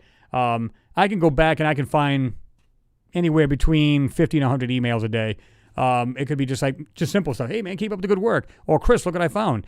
And I try to get back to them. I try to answer them, and anybody who's on here will vouch for that. I have done that. And I try to get back to them. But understand, like I said, I've got a regular job. Then I come here. I try to find a photo, anything that could be worth, video-wise or worth making one. And then I bring it to you guys, and I'm just like you, man. I have dinner, and I sit down, relax a little bit, go to work the next day, repeat. So my day's pretty full. So it's not that I'm trying to blow anybody off. I promise you I'm not. It's just, this is the way it is. I wish I had more time to just do these, because I'd rather do these than bust my hump physically at my job. But don't care. It's work, right?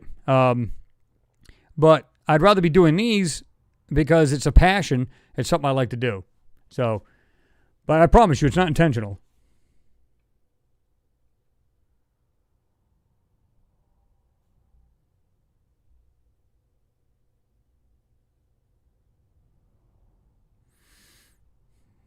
Robert Orr, he said, I think we would crap our pants, truly. Well, I don't... Again, it's going to be something... Let's suppose, just for hypothetical, these people are small. Let's say they're only this tall. They're like 6 or a foot tall. Again, totally hypothetical and, yeah. Let's suppose they are. First of all, two main things that baffle you, because one, there shouldn't be life on Mars, and yet there is some kind of beings living there. 2, they're tiny. And you would see these little structures and everything else. You'd be like, what is going on here? That alone should blow your mind, because whatever these things are, meaning little humans or whatever they are, or humanoids, whatever they may be. And then their structures and whatever else they travel with or whatever. That alone, I mean, don't get me wrong, you wouldn't be frightened by it. Not like some of these structures with these mega structures we've seen on the moon. You wouldn't be freaked out. Something small, you'd still be like, whoa, how many of these things are? Were they dangerous even if they were small? I mean, there's a whole bunch of questions that come out of your head, right? Yeah, I don't know. Linda Borum, what's going on? He said, hey, everyone. Good to see you there, Linda. Dr. Z. Smith, what's going on, brother? He said, hey, Chris, how are you, mate? I'm doing well. I hope you're doing good as well.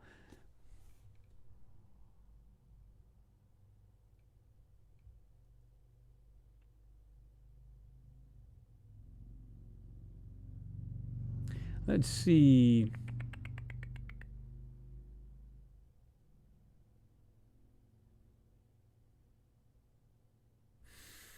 Doug Traber.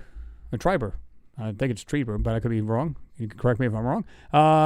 Can't they use ground penetrating radar on Antarctica or Mars for that matter?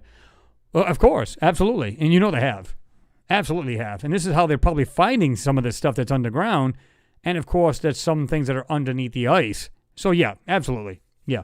Hell, they've done it with Mercury, the planet Mercury. They've done it with the moon. They've done ground penetrating radar with sending a signal out from Arecibo and sending it back here to a radio telescope here in the Green Banks telescope here in West Virginia.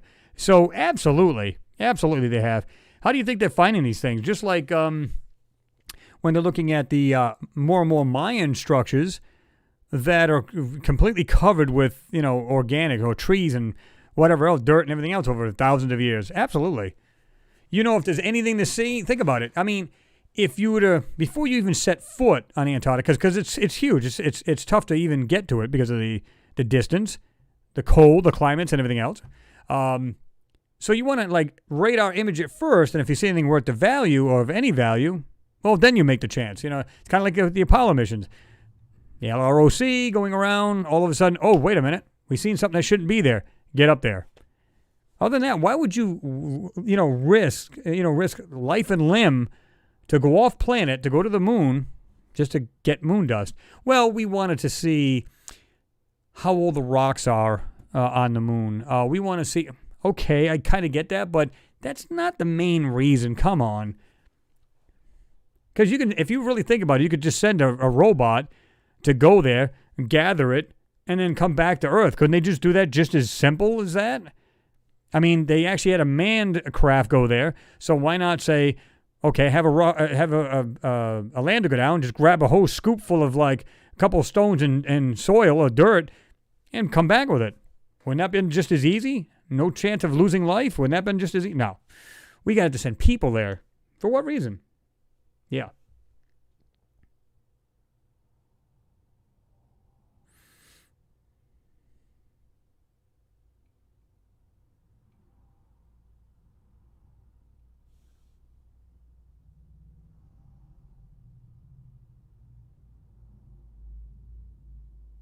Ricardo, Hillary's bathroom server has some good Antarctica images. Yeah, along with a bunch of other crap. We'll just pour bleach all over that, though. We don't need to see that. H-1AV, you said, assuming we get the pics from the drone, looking back to the rover, won't we finally have a definitive frame of reference for size? Yeah, I mean, if they tell you, I mean, you can look online to get the exact, specs on the rover as far as, front to back, side to side, width and length. And then, of course, if they say it's 3 meters or 10 feet off the ground, we can get some kind of idea. But that'll change depending on the height of the copter. So, yeah.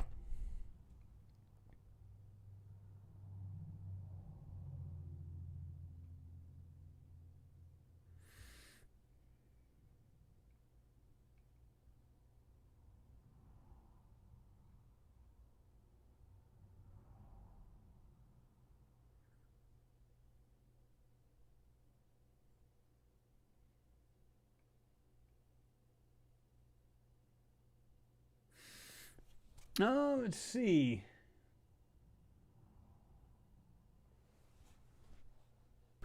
Mr. Seven Digit, you said David Childress believes that the Maya belonged to a global civilization called the Sham. I don't know if it's Sham. They were in India and Southeast Asia and traveled to the Americas. He thinks they possessed the Vimana. Right, the Vimana, which is their flying machine. They did it with Mercury and got it to, you spin it at certain speeds, so on and so forth. And these things were supposed to fly. And they look like a giant, like a cone, like a nose cone kind of thing. But, yeah. Interesting, because I've never heard that connection before, but, if you study these ancient civilizations, they're writing long enough, you can put the pieces together and, come up with that. Now, maybe he's slightly off, maybe he's not. I don't know. But, yeah, cool.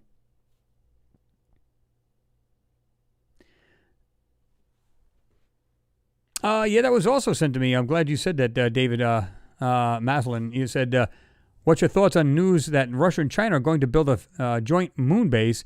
Could it start the next space race with the USA to get it built first?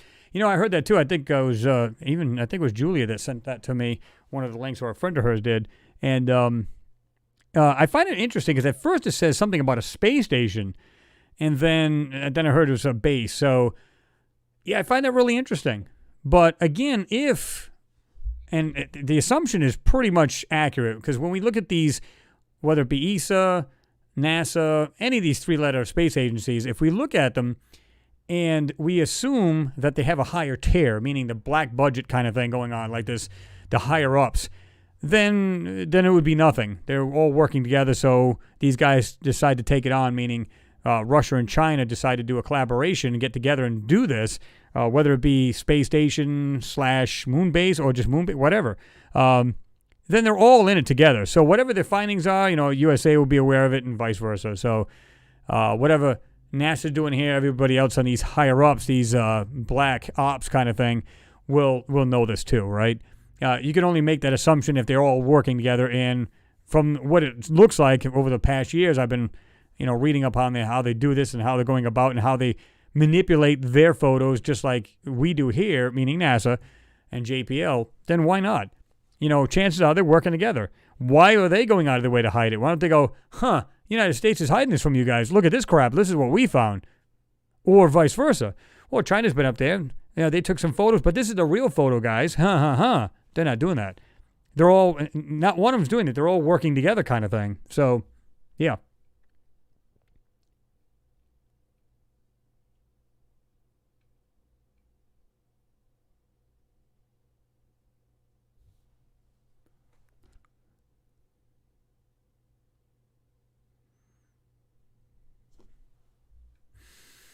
What's going on there, Mr. George Amir? Hi, Chris. And all, I am late again. That's all right. You're here, right? That's all that matters. Mimi, you said everyone wants a piece of the moon. No, they want a piece of the technology. Again, let's suppose there's nothing really there other than maybe a meteor strike or something like that from outside the moon. If these structures are there and they're fully, they're not in ruins. Let's say they're all perfectly fine. You can go in there and just make a home out of them. As long as you can figure out what makes them tick, meaning what makes them run, power them up, and everything else. You could do that all day long. But, I think, yeah, they may be fighting for some of the real estate on it, but I think it's what's really on the real estate is what they're really after, right?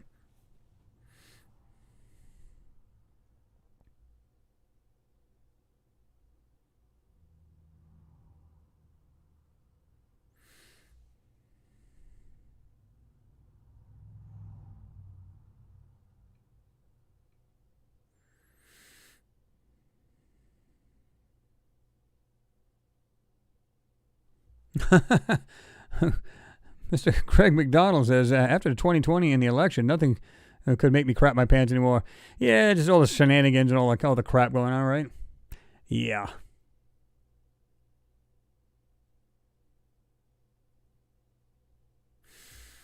What the heck did I used to call them? What are they? Oh, was it Mimi? You said, Chris, do you think there might be intelligent life on Jupiter, even if there is no solid surface? Well, like I said before, I find it hard to believe there's got to be some kind of core keeping it all together, right? A gravitational pull. So there's got to be some kind of surface there, and if you really think about it, if there is, in fact, then you could bet, again, why couldn't there be life there? Again, we can build a base and put our own atmospherics on there. So let's say it was deadly gases out there. You couldn't live on there. It would instantly kill you if you were exposed. Absolutely would. It would kill any human. However, if you're inside like a biodome or something of that sort, you're good. Doesn't matter what goes on outside as long as you're good inside. Just make sure you don't have any failures because you're in the world of hurt. But you know what I'm saying. I don't see why there couldn't be. Now, whether there is, who knows?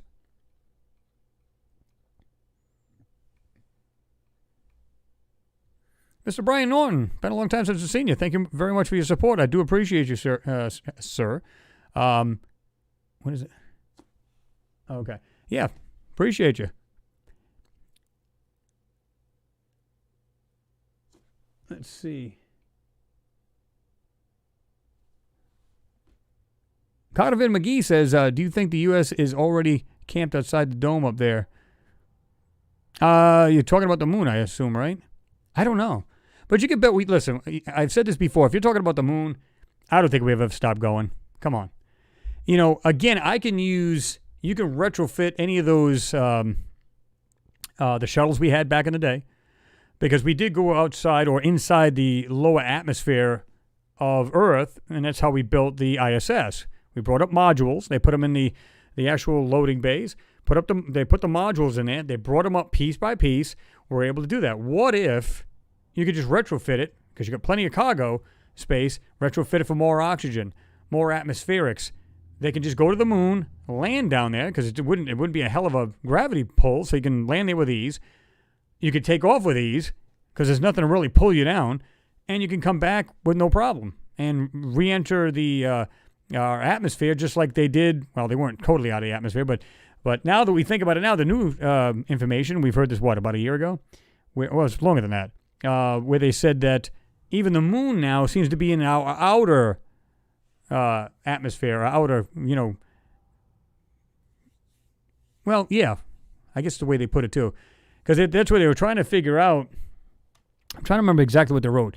I've got two stories in my head, so I'm trying to get one straight.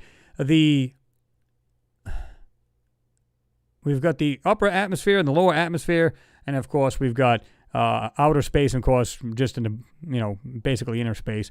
But if you can go and pass that and come back, you can, like I said, you can retrofit anything. The SR-71, why couldn't you do that? And again, I said that before because it's perfect. It's like almost invisible to radar. You can come and go as you please as far as at night. Nobody'd see you. And if they got newer engines, new propulsions, they can change it. You would never even hear this thing go. You'd never even hear it take off. It's like, again, almost blind to radar, pretty darn close. They can come and go as they want, get there, come back. Why not? Why would you stop? If there's things like that on the moon, you're not going to go, okay, we've seen enough. Let's just go ahead and hang out here. We're good now. We're going to go ahead and stop all of the Apollo missions. And maybe they quit doing those, quote unquote, but didn't stop actually going there, period. You can almost bet on that. Again, Brian, thank you very much. I do appreciate you. Let's see.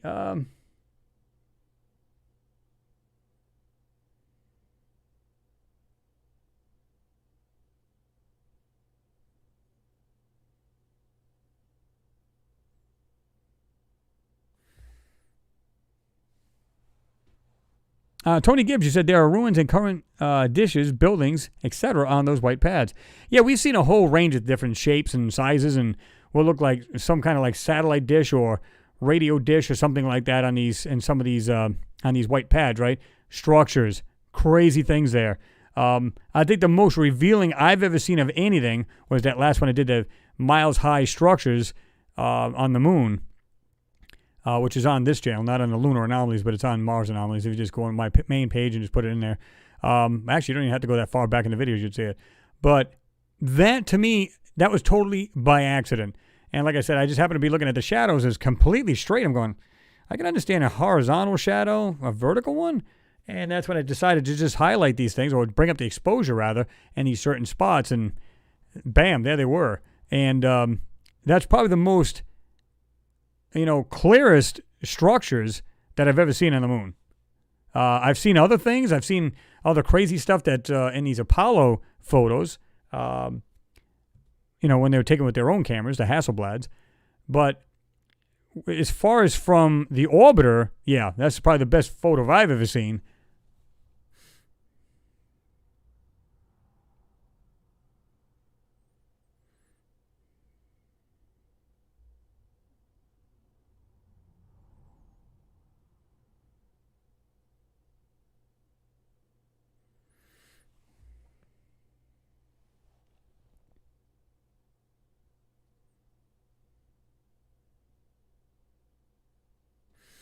Oh, absolutely. Great comment. Mars, the second Genesis. You said they have been talking about going to the moon and Mars for years, and they still be talking the same nonsense in 2050. Well, as far as going to the moon, we know they have done that. But as far as now I think this would be going back in what, 2024, guys? I think it's 2024. So, or 23, one of the two. But interestingly enough, I would love to see this in new photos of the moon. That would be cool.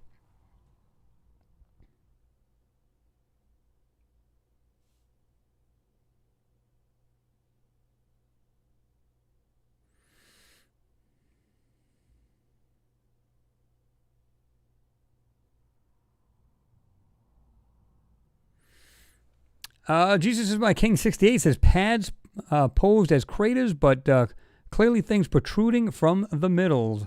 Yeah, absolutely. Absolutely. Stephen Gurley, what's happening? He said, we need to send an astronaut to Mars and fast. I wish it was like made of millions, guys. I would literally just say, you know what? I go to a private space agency. Listen, I just need to send a small little spacecraft.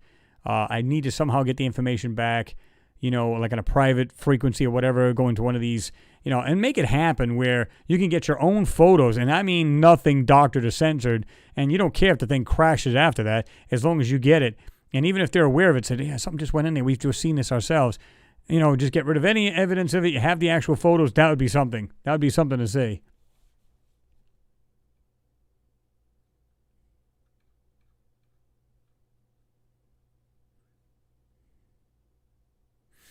James, he said, Chris, some of them structures on the moon are huge, man. Big time. Yeah. Oh, absolutely. Absolutely.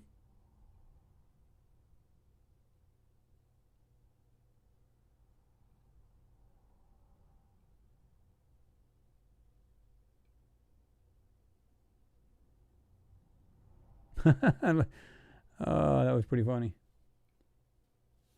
Who said that first? Blue Flash says after abduction, you end up in bed with strange marks on your body. And what 786 Auto said, that was pretty funny. Blue Flash, I end up with marks after my wife gets mad. Yeah, it's not good. Rolling pin marks, maybe 4 or 5 fingers across the face. That's not good.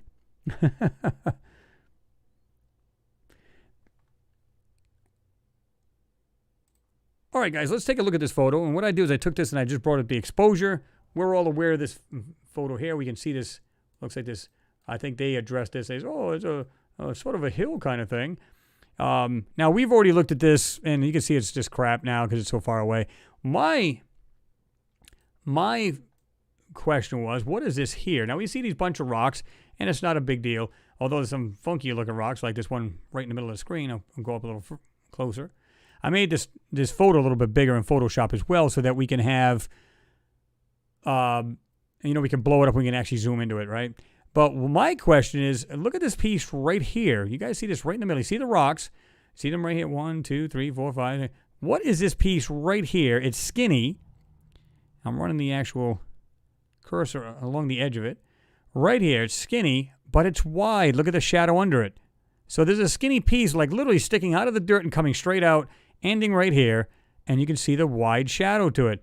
What could that possibly be, guys? Right there alone makes you question it. Now, if these are rocks, and I don't think it is, because look at this rock right behind it. Look at the little details in this rock. This is pretty funny. Look at this thing. Look at the circles on this said rock, and the shape is on it. Is that truly a real rock, or is it something that's been melted, perhaps? And it's right there. Because, again, I see what looks like a flat piece of something, and it could be a piece of steel. It could be whatever it is. It's going up like this, coming across, and coming back down. You can see the thin edge to it. And, again, the sun is coming this way, which is really odd because I don't see a shadow here on this side, but maybe because these rocks are slanted this way. But the one on the right here has a little bit of a shadow. That's telling me this thing it's sticking out of the ground quite far, and it's got pretty good shadow underneath it. But right there, barely visible, straight edge of something, and right there is something under it.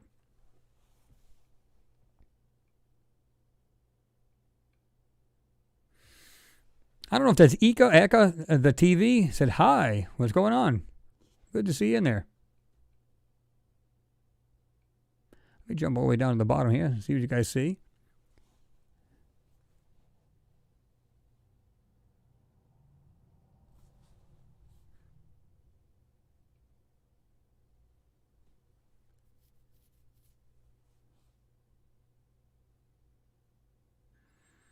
Yeah, exactly. Ricardo, you said, ever hear the expression, life's a beach?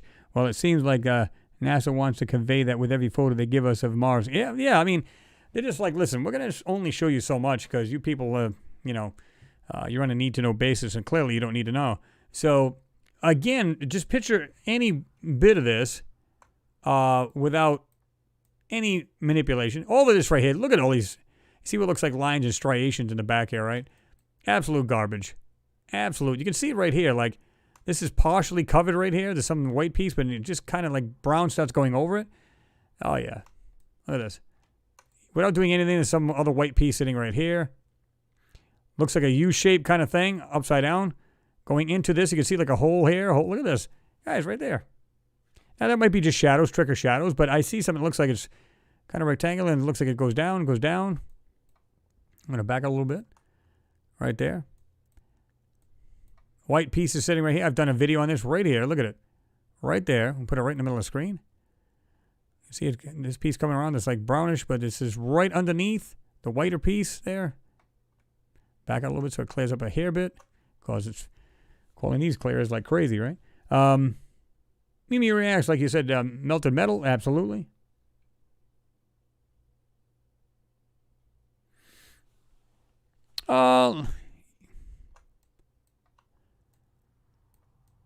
Somebody's saying about the top rock here at 2 o'clock. Yeah, look at these funky looking rocks here, guys. I don't care to see rocks. Rocks are they're like a snowflake. They vary in different shapes, sizes, and whatever else. But when you see like even the one over here in the top left, let's zoom in. Let's get that in the middle of the photo right here. It looks like some kind of weird flat rock, but it looks like some kind of either hole or detail in that right there. See that?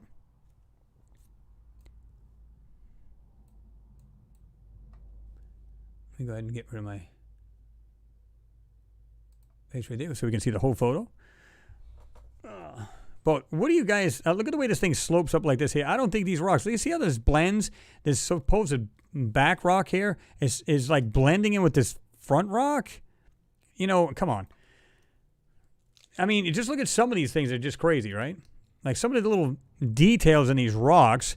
It almost looks like there's some kind of like melted pieces or busted up pieces laying around, and that's what we're seeing. At least that's the way it looks like to me, right? Let's see what else we got here.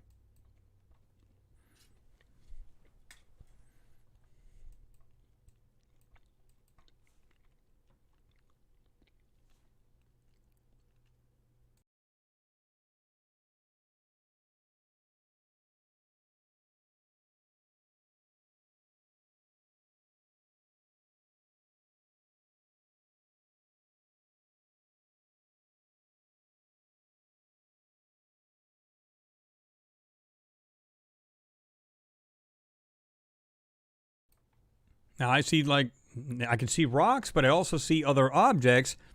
You just look at it. I mean, nobody expects to see, first of all, if this is an ancient lake bed, there shouldn't be a sharp rock under here. It should be all pretty much smooth, unless there's some kind of tidal wave that washed it into this area, and then it immediately, the ocean or river, whatever body water was, should be washed away. We should not see details with this kind of, like this rock in the center, that kind of details. I'm sorry, it just doesn't make sense to me.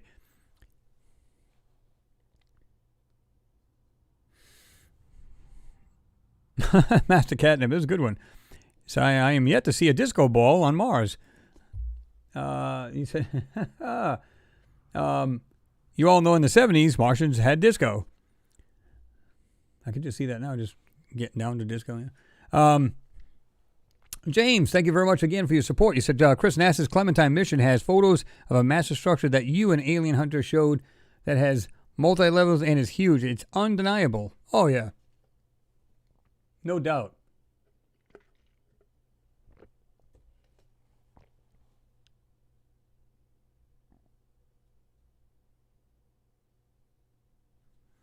Michael Sacaglione, I'm not sure if I'm pronouncing that correctly. This pic looks like a painting with colorform stickers all over it. Well, and that's the thing. I mean, you show this photo to any professional photographer, they're going to say, okay, seriously, who drew this crap in the back, first of all? All of this crap in the middle. Again, you can go back. Let's just back up. Pretty decent, right? Yeah, it looks pretty good. You can honestly say that looks good, decent detail. Not sure what this is right here. And then just slowly go to the back, right? As you're going to the back, you can see there's something right here, completely, right there. Completely blurred out. Look at the difference in texture, guys. Come on. Even from here to here is different in texture. The pixels have been altered. That's all there is to it. Look at this. All of this right between these rocks. Well, if they are rocks. Something right here in the middle of the screen. Right there. Look at this funky looking rock. Oh, yeah.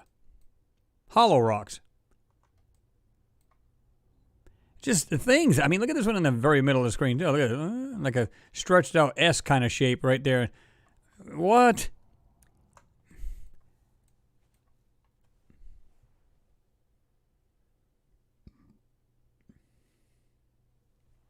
Mimi, I seen you said something about there's an entrance on that long rock.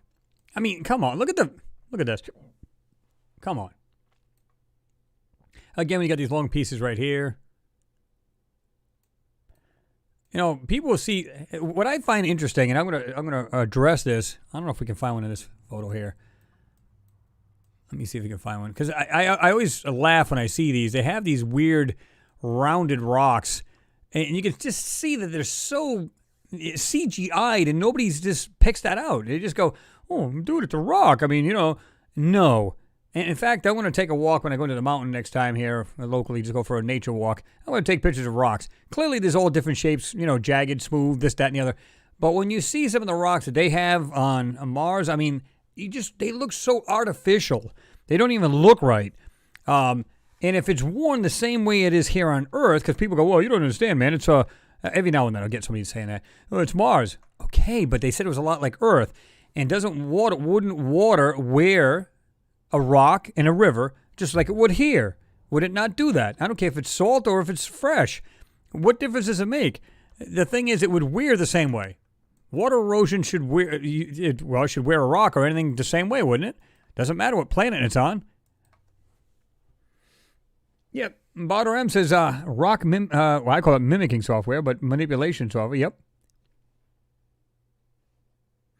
Elaine Millard, you said there's a black shadow and nothing behind it just then. Yeah, I mean, you could just look at some of the shadows, and it's almost like tells all. Now, don't get me wrong, if something's a lot lower to the ground, smaller shadow, common sense, and anything bigger like the ones in the back here, supposed rocks, they're going to be obviously bigger. It's the actual direction, and sometimes they can change. It can kind of mess with your eyes, too, depending on the actual rock itself and angle and all that other good stuff. But oh, wow. Again, you get to the back of the photo. It's almost like they don't mind showing you what's here. Now, this is lighter because I did bring up the exposure. Oh, I shouldn't say that. I got rid of the shadows, at least most of them, so it's not as dark. And I equalized it so it wouldn't be darker over here. Now, anybody who's got a burn tool, and I know a lot of you guys do have it, check this out. Look at the line right here. So look at this edge of this right here at the top. Right? To the left, you can see a fine line under this manipulation. This, to me, and I'm going to be honest with you, looks to me like it's kind of structural or some kind of intelligently made object right there. See the very top edge, and you can see very faintly right here. Burn that. Get this photo, burn it. You'll know exactly what I'm talking about. You'll know exactly what I'm talking about. Something here, like ghosted out. You can see something almost rounded right here in the middle of the screen. It's like they can, whatever they take out, right?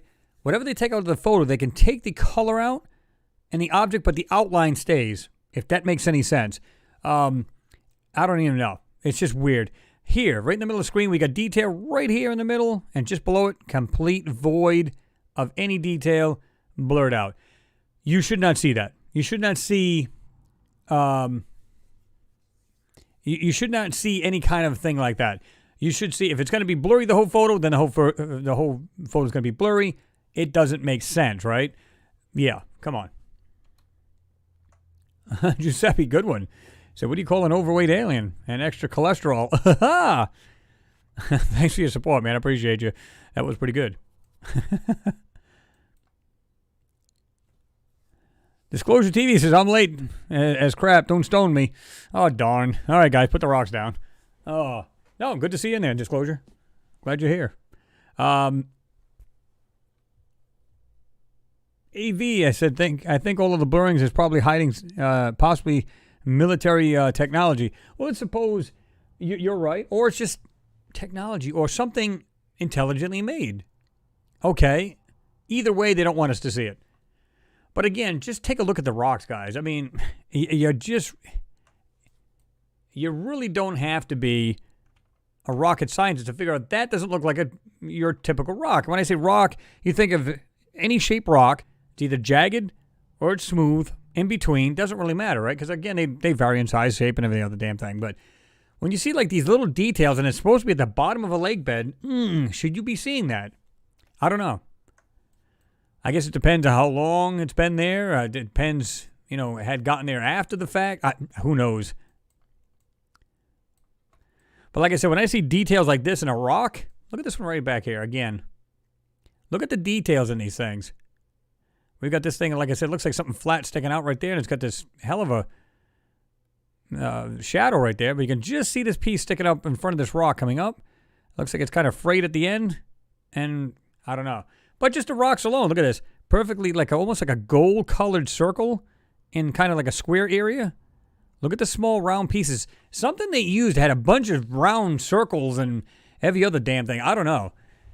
Now, as far as some of these rocks go, somebody was saying something and they posted it and they said, I don't know if it was on Facebook I saw this on, but they said there was, I think there's life forms that actually burrow into rocks like underwater, and they actually had something from Earth, and it was very, very similar to remember we were talking about looked like coral next to the rover wheel, and they were saying that and they did a comparison, they did a side-by-side, and I'll be damned if it didn't look just like it. So, yeah. But to me, I don't know. I have a hard time believing that these are natural, just because of the shapes we're seeing in them, and they're multi-layered as far as like the pieces that are on them. I don't know. As anybody else just see them as just simple rocks? I mean, there really is no right or wrong answer. I mean, I'm looking at it, I just don't see it as a rock with the details that are in them. That's all. James, you said, Chris, there's a carved out rock to the left-hand side. You're talking about right here in this crop, this little bit. There's something right here. I don't know if you're talking about this one here, but look at the way it is. Look at this. There's something right here buried. You can see it right there in the middle of the screen. Clearly that's, I mean, look at this. You can see whatever these things are here in the ground, you can see that actually keep going on underneath the blur. You got to once you break through the blur, you see it all. Well, not all, but you get I don't know what we call a tip of the iceberg kind of thing. You don't see it all. But look at this right here. Look at the actual intentional blurring right here. See a couple white pieces right there? Completely blurred around them. Somebody said, well, how do you know that's it's not compression artifacts? Well, if that was the case, the whole photo would be like this, and we're not seeing that. So if somebody's messing with the pixels in here, somebody's censoring these photos, there's no doubt in my mind. Look at this piece right way back here. Almost looks like a square piece sticking right out of the ground. Got the side view of it right here. Goes up and over it right here, along here from right to left. And it's casting a shadow as well. And we got this white piece. You can just see the white tip of it right here. Well, not the tip, but the middle part of it. And looks like a pipe, like a long pipe type thing. I'm not saying that it is a pipe, but I'm just saying it has that shape to it. Back out a little bit so I can get a little clearer, if you want to call it clear. Yeah. What do you guys think of those?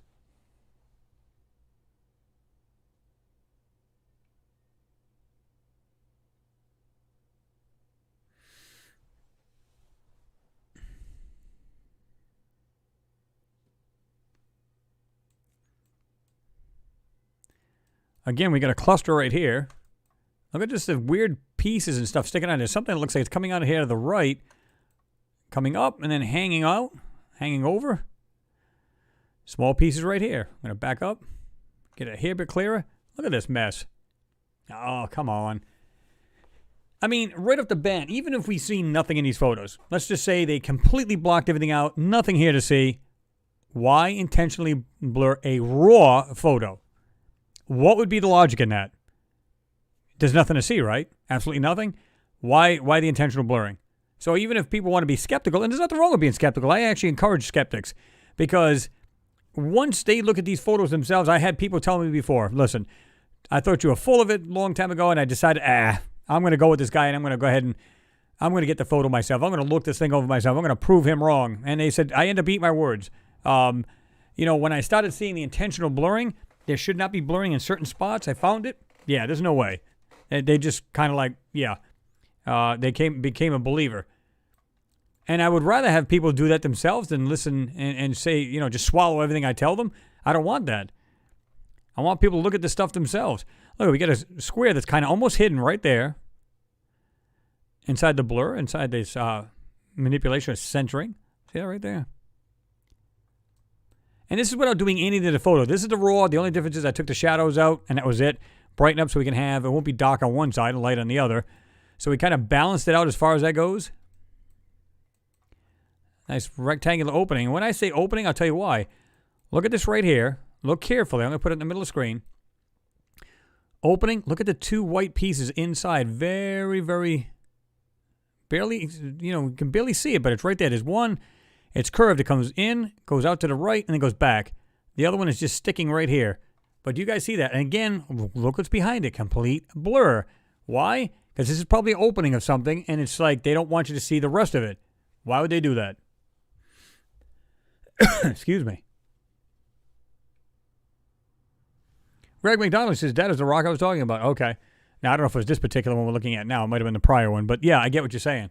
But, again, all we see is bits and pieces of a little bit of white. Look at this thing on the white on the right-hand side, this white piece. Almost has the curvature right there. But it's amongst all of this weird manipulation. Now, let's assume there's no manipulation. It's mud. And we're only seeing bits and pieces of that. Well, then I shouldn't be able to burn through an actual photo, meaning mud. I shouldn't be able to burn through it. A true photo won't do that. But yet I can do that. I can actually burn more of this out. See, if they were to cover every single white piece in here, you're going to go, okay, the whole background's void of any information, so what are they doing? But if they were to say, hey, we're leaving bits and pieces of this, they'll think it's nothing more than flat rocks or edge of rocks sticking out of the sand.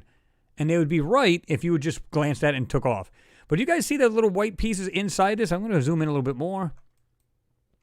Right there, and I know it's going to be blurry right there. I'm just going to show you up close, and I'm going to back out a little bit.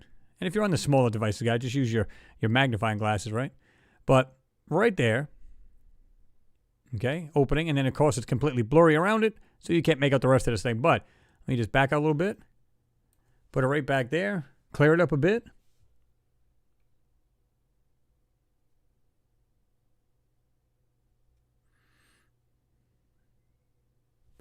He said, no, that middle rock that has an arc that goes around in a conical shape. Oh, I think I know which one you meant. Before we do that, let me just show you this. Look at this. A little piece of white 90-degree angle just randomly sticking out of right here. This is the pieces I go after. And what I'll do is I'll burn around it. Actually, it's more than that. Here it goes, right here. I just noticed this. Right behind the blur, it still keeps going over to here. You can see where it stops here on this side. All the blur over it. And all you see is a pretty decently cleared 90-degree white piece. It ends on this side, though. See the white just underneath that? Just underneath the blurring and the coloring? Yep, right there. It's a piece that ends right there. But you can bet this thing's much bigger. And again, look at this. Just like the 11 o'clock position of that. My God. Look at this blurring.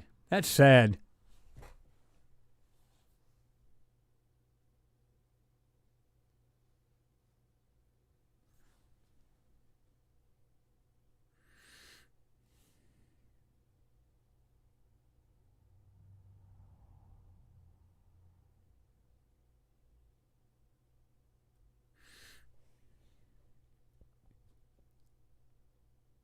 Let me see.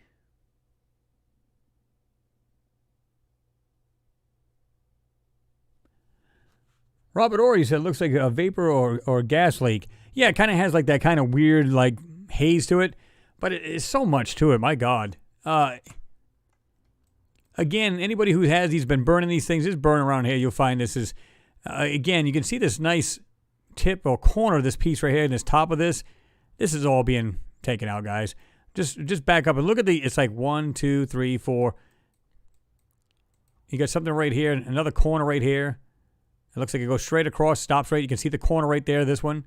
See that? Going straight across, I'll put it in the middle. Goes up here on the very left of it. Nice corner, goes across.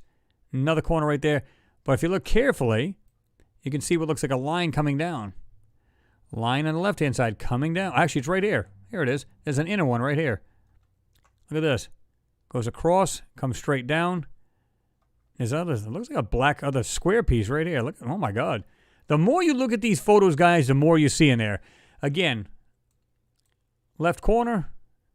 I'm assuming it's 90 degrees. It's just the way we're looking at an angle. It doesn't look like quite like a 90. But right there, you can see the line of it very, very faint as it goes down. And then it goes across here, the top. And you can see a very corner right there. And then it looks like there's an inner opening.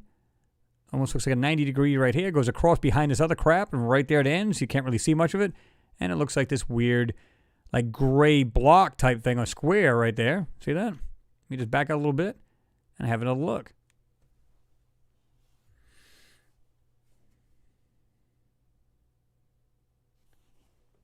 Oh, yeah, a lot of these, Nathan Bond, you said fake mountain in the background.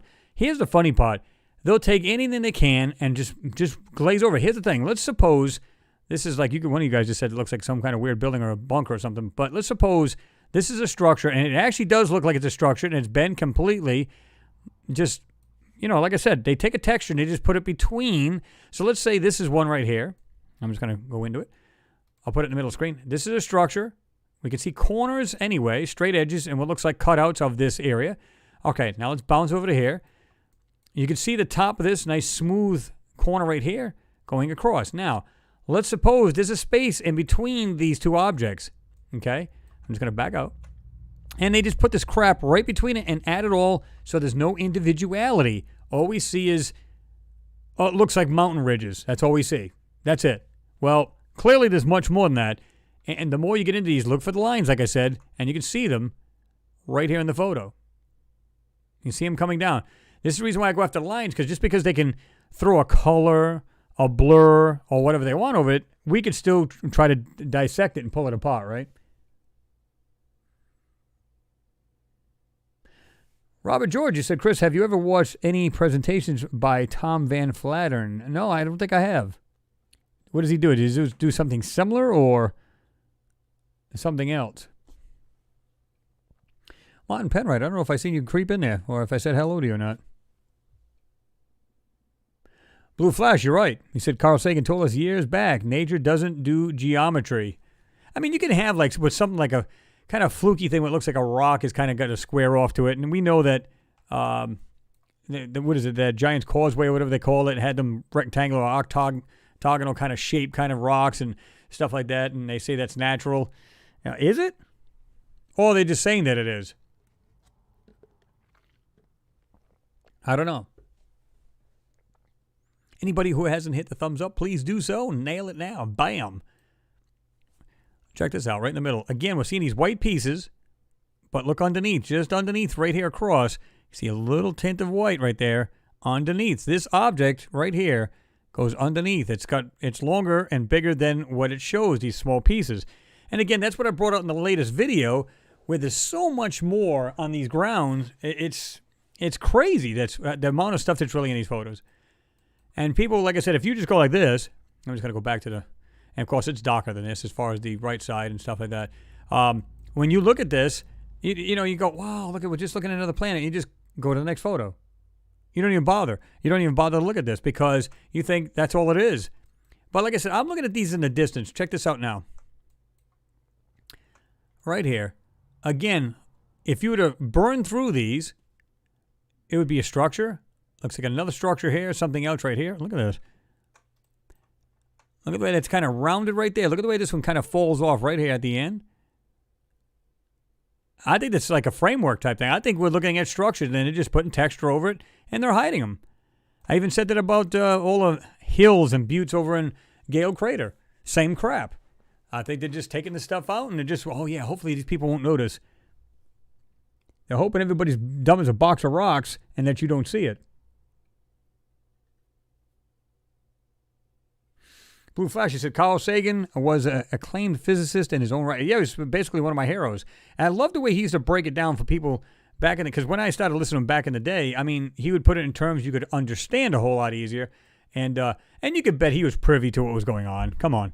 And he might have been just like, yeah, I got to kind of keep it silent myself. And so I don't blame him for that, but you can bet he's privy to it. But yeah, the guy was absolutely, it's like he had that voice we can listen to all day long too, right? I just noticed this. You guys see this?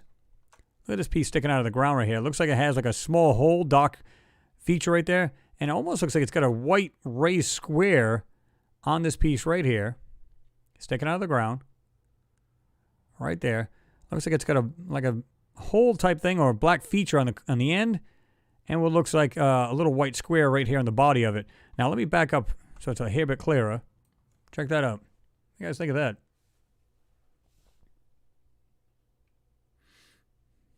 Mimi taking off? I jumped all the way down, so I don't know if she is or not. I guess you are. All right, Mimi, have yourself a good one. You said until next Friday. Thank you for being here. Thank you for your support. And thanks for your comments as always. It's always appreciated. Have yourself a good weekend there, right?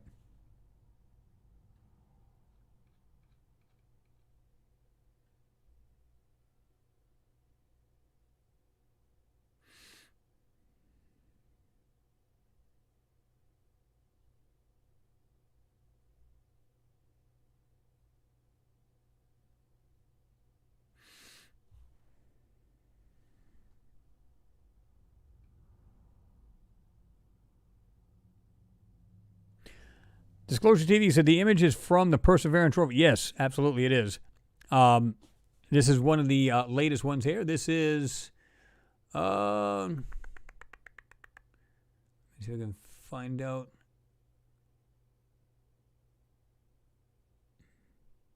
I'm not sure exactly what sol that is. But either way, we know it's just been on. Mars, it just set down not too long ago. Here's what's crazy, right? You can see just off that little white piece is like two almost like a curved pieces sitting right on the side, but they are the same color as the ground itself, which is kind of bizarre, but it's not unheard of. This is what they do.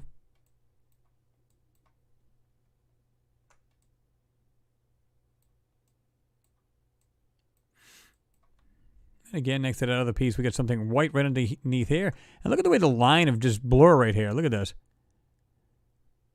Right there. That's a cool looking little rock there. What do you guys think of that?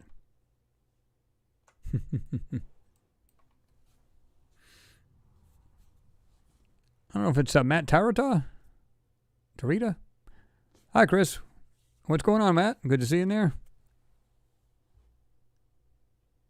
Tony Gibbs, he says, so much of the debris on Mars appears to have been carved. Well, I mean, we don't know, again, if a lot of this, let's say a lot of this was underwater. It's going to be encrusted and everything else. We know that. It could be in the mud for X amount of time. Look at this piece right here, laying right there. Look at the shape of this said piece laying right there on the ground. Almost looks like some writing here, but it's hard to tell. But this piece right here above all that, right there, looks like it goes off in different directions. Has this round piece at the top of it. What is that? Like I said, guys, I mean, just some of the things on these rocks, some of the little details makes you go, I'm expecting to see a rock, a boulder, you know, sharp edges or smooth or whatever. But when you see some of these things, no. just no. This doesn't even look like it. Look in here. It's got the blur going across this. There's something here, whatever that is. And this is connected somehow, but because of the blur, that makes you look like it's separate items, and they try to hide whatever they can. But again, most people, and I'm talking about just average people in public, they'll just look at a glance over it, and off they go. So they're not going to look at these things with great detail. They're just going to kind of look at it. Oh, that's cool. Next. So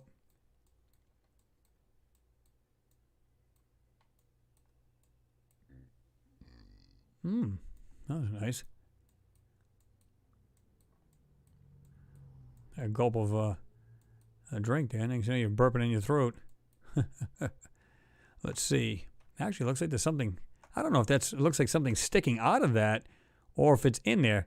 If you look at it from a distance, it almost looks like it's kind of sticking out of there, but that might be because of the censoring or the manipulation they put over this. Not sure.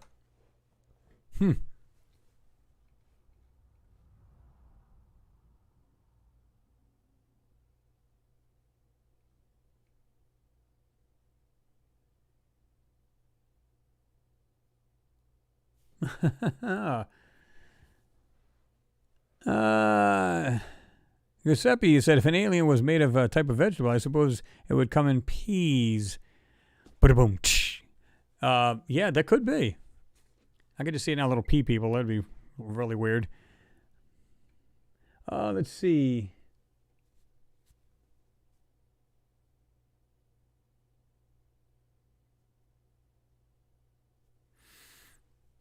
I can see the comment back to Dr. Z. Smith. Master Catnip said, I guess it would I'm not sure exactly what you guys were talking about, but it said debunked by the government and there are many paid disinformation agents from Majestic 12 who interrogated some of my friends in the U.S. Navy. I'm retired Army. Yeah. Yeah, there's so much of it. And I forget what that other schmuck's name was. That was, it's been a while. That was giving Ken Johnston Sr. a hard time. Almost got him killed over in another country. But he's on all the time. James Oberg is his name. Every time you see him on there, like a video of the moon, oh, you guys are just imagining these things, and da-da-da-da-da. He's actually got a site made to basically rip Ken Johnston Sr. apart. And I thought it was funny because I even invited him to an actual, chat about, the manipulations and stuff like that. Oh, we went back and forth many a times. I said, listen, I'm going to have you on with Ken. You guys will be I was going to be the mediator. You guys can ask a question. Anybody starts arguing or yelling, I will mute you. I just feel like I'm going to be ambushed. I said, no. We're going to do this on the up and up. And I said, and I'm going to ask you my own questions. You're going to ask a question. He's going to answer it and vice versa. And then I'm going to present my stuff and I'm going to show you what's going on. And he just everything, he did everything he could to duck it and everything else. And I even had Ken on there. I said something about Ken Johnston's invitation to James Oberg. And you can go into my videos and see that. And my invitation to him as well. Nope. Came up with every excuse not to and just ducked. That was it. I said, yeah, that's what I figured. Arts and Crafts, what's happening? He said, I made it. Phew. Hello, all. Good to see you, Arts and Crafts. Better late than never, right?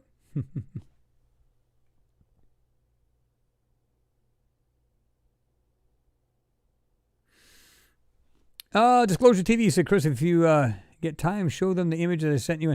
I'm always positive I had to look at yours. I have to go back and just to be sure, because like I said, I was kind of having a little fun with the computer today. It doesn't seem to be running too bad right now. I was basically turbocharging it. Like I said, thanks to you guys, I was able to have the funds to actually pump up this thing from 16 gigabytes to 80 gigs on this gaming computer. And then, of course, we clocked it up a little bit, too. Nothing too mental, just enough to get it a little bit extra speed and be able to handle whatever we throw at it. So, again, so you guys are awesome as far as that aspect goes. You guys are awesome. Just a great bunch of people. And so I've been really messing around. I got out of work, started fighting around with this stuff. I was like, oh. So I was so worried that this thing was not going to complete what I wanted to do. And I had gotten a blue screen, not the blue screen of death, but because of the overclock watchdog feature. And so I had to go back in and just kick it back a hair bit and hope for the best, and hopefully it worked. And so far it hasn't kicked me off yet, but that doesn't mean it won't, right? It won't go crazy on me. So this is the test to run the hell out of it. Between the software being open, different other pages being open, being on air, and all this other good stuff. So yeah. Yeah, Skeptic Optimist, where you been? been a while. He says, it's been a while since I have been here, and what's going on with this? Oh, we're just basically going over a photo and just trying to find some different anomalies in this particular photo. And some of the rocks that are in here, which some of these rocks have some real crazy features on them. If you look at these right here in the center, I'll put them right there in the center of it. Just some weird things that features you probably wouldn't typically see in rocks. You know, I live in a mountain estate, guys. There's rocks everywhere I look. So it's, I had one guy say, well, apparently you never lived where there's rocks. Apparently you're an idiot, because I live in West Virginia. And anybody else that lives in the mountain estates, you know exactly what I'm talking about. You can see a billion rocks around you, and I never see round features inside these rocks. They look like they're multi-layered. Like this one here on the right. Looks like it's these two pieces. One looks like it's round, goes up underneath this cross piece. Come on. Look at this. I think it's awesome. I mean, I hate the BS lies, but that's not the point. The fact that we're seeing this stuff is what matters, right? Greg McDonald said, that is the guy that is messing up all the sand. Nothing would surprise me. But, yeah.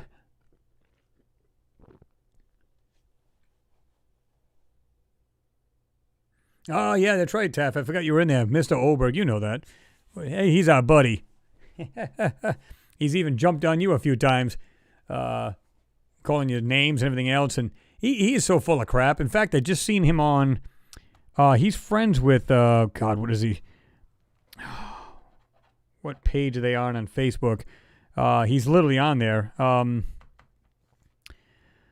ain't going to remember the name of it right now. But he's literally on this page where the guy's a photographer and he's a astronomer. But I didn't know until one day I saw him. He was commenting on it. He's actually on this page. I said, look at this guy. Seriously, he's on there? Yeah. Like I said, I challenged him to get on there with us. He checked it out. He came up with every excuse. I said, because I would have slowly just been really, methodical with him. I just would have went after the jugular. I just would have said, listen, because he was actually with another guy too that showed them they were looking at a UFO book and throwing it in the trash and all this other crap. We have photos of that.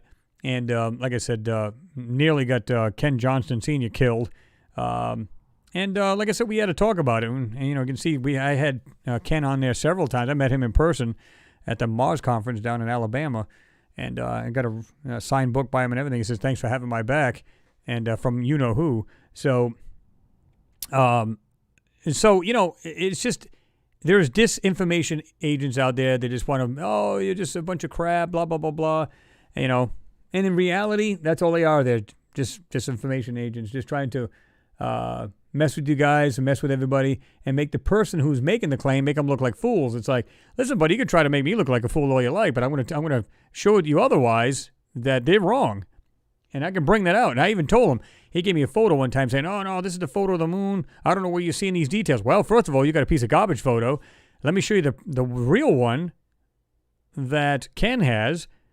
How much did you? And I put the side by side. You see all the details going out of this one? Completely washed out, guys. It was like the fourth, fifth generation of photos that was put online compared to what Ken's had was so much more dark and detailed areas compared to what he was showing. I said, come on, please, go blow smoke up somebody else's rear end,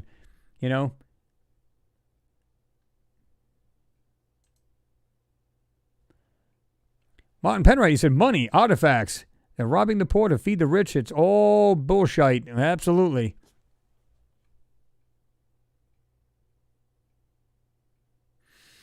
Mr. 7 Digit, he said, if I were a whistleblower, I'd be looking for those back rooms where all of the editing takes place and get video evidence. Well, they had done that. Like, what's her name? Donna O'Hare. When she worked there, she actually walked into a room and they were literally airbrushing and coloring these things out. And she said, what are you doing?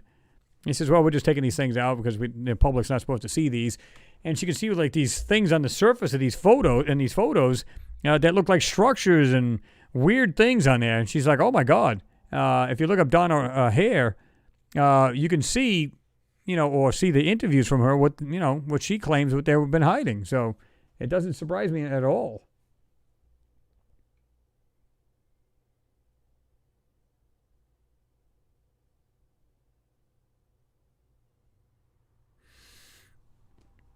Ricardo, he said, I managed to get blocked by Richard C. Hoagland on Facebook many years ago for making a legit criticism of something he said.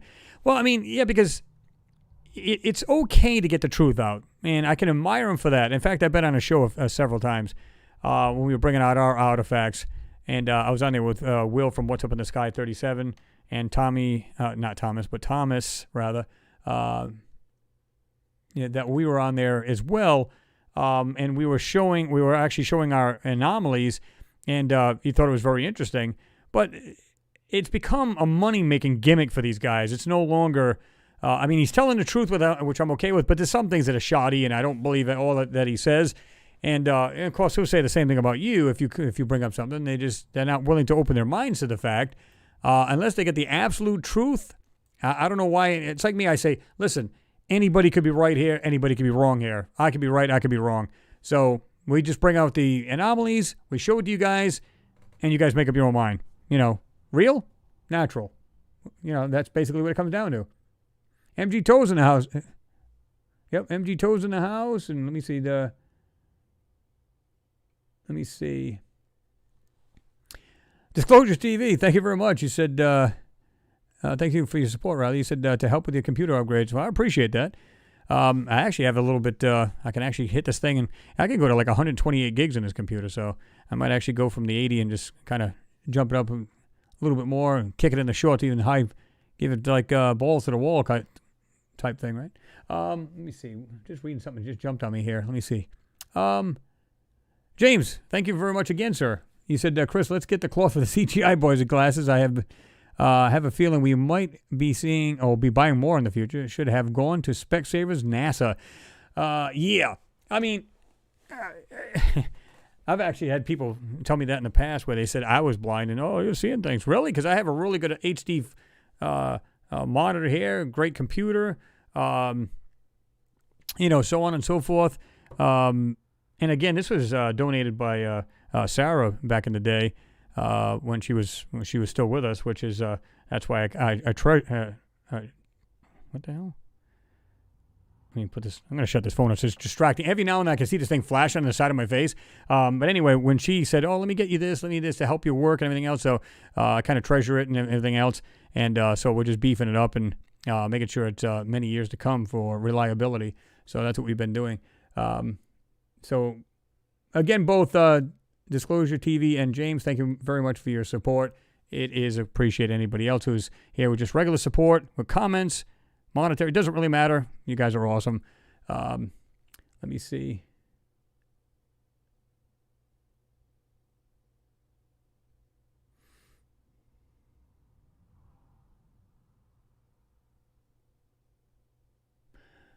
The crowdfund deep dive says, dude, I obsess on Mars photos many hours a week. Yesterday I found a huge finger with an individual sections with perfect cuts. Only doubled. I don't know if that's doable. Oh, only doable. I'm sorry, by machine and in the same pic, an effing head. Yeah, you'd be surprised. A lot of people what they're finding in these things. Now NASA will claim, it's nothing but your pareidolia. Really? Well, then it must be mass pareidolia because people are seeing either the same thing I see or Dave Gannett sees or whoever else is doing these, right? Seeing these crazy things in here, and yet, we're all seeing things. Yeah, okay. It'd be one thing if one person's seeing it, everybody went, no. Then you see their point. But that's not the case. We know that. Let's see. This thing jumped on me again. That's awesome.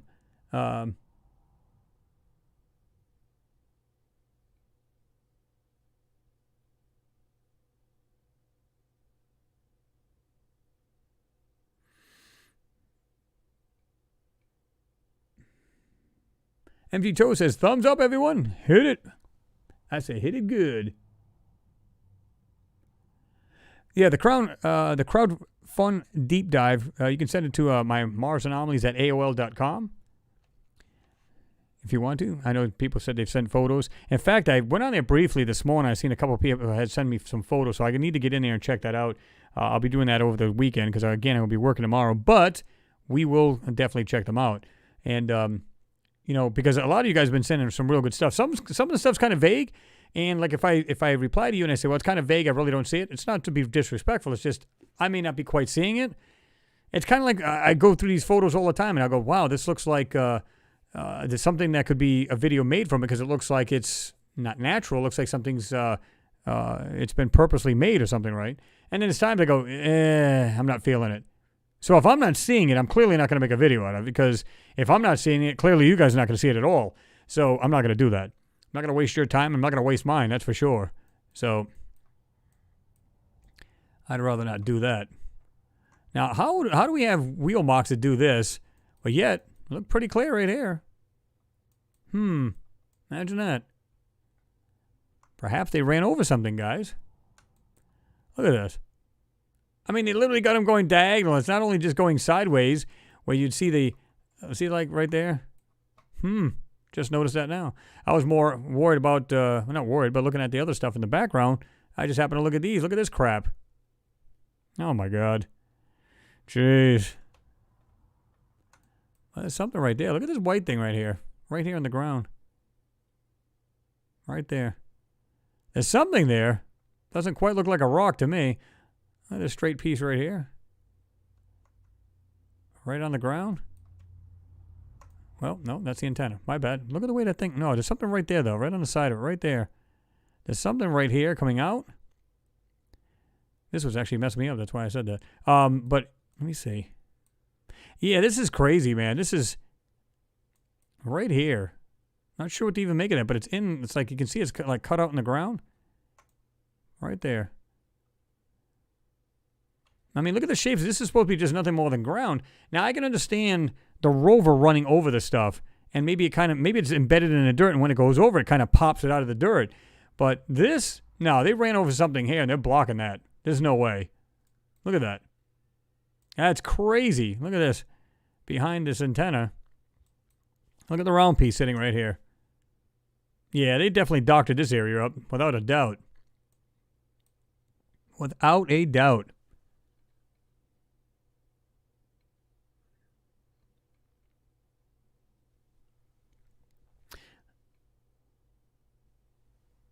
Robert Orr says 128 gigas. Me, 32. Well, like I said, I had 16, but to me, they always say, well, that's more than adequate to run most games or whatever. And of course, I'm not a gamer, so I don't care. But no. It's kind of like back in the day when you looked at like whether it's Windows XP or, whatever you were running, it didn't matter at the time. Windows 7, Windows 8, blah, blah, blah, blah. But the thing is, it's like, yeah, that's all well and good if you don't do anything to the computer. In other words, you don't put any extra apps in it. You don't load it down. You don't run the hell out of it. Multitasking it and everything else. It's good for that. But anything over that, yeah, you're in the crapper. Because you're not going to multitask on something like that. Yeah, it'll go quite a bit. It'll go pretty far with 16 gigs, even 32. But you start opening up a whole lot of things that really consume a lot of memory and everything else. Yeah, you're in a world of hurt. It's just not going to kick it. You know what I mean? All right. Let's see what we got here. Oh, yeah, we can get off that. We don't need that.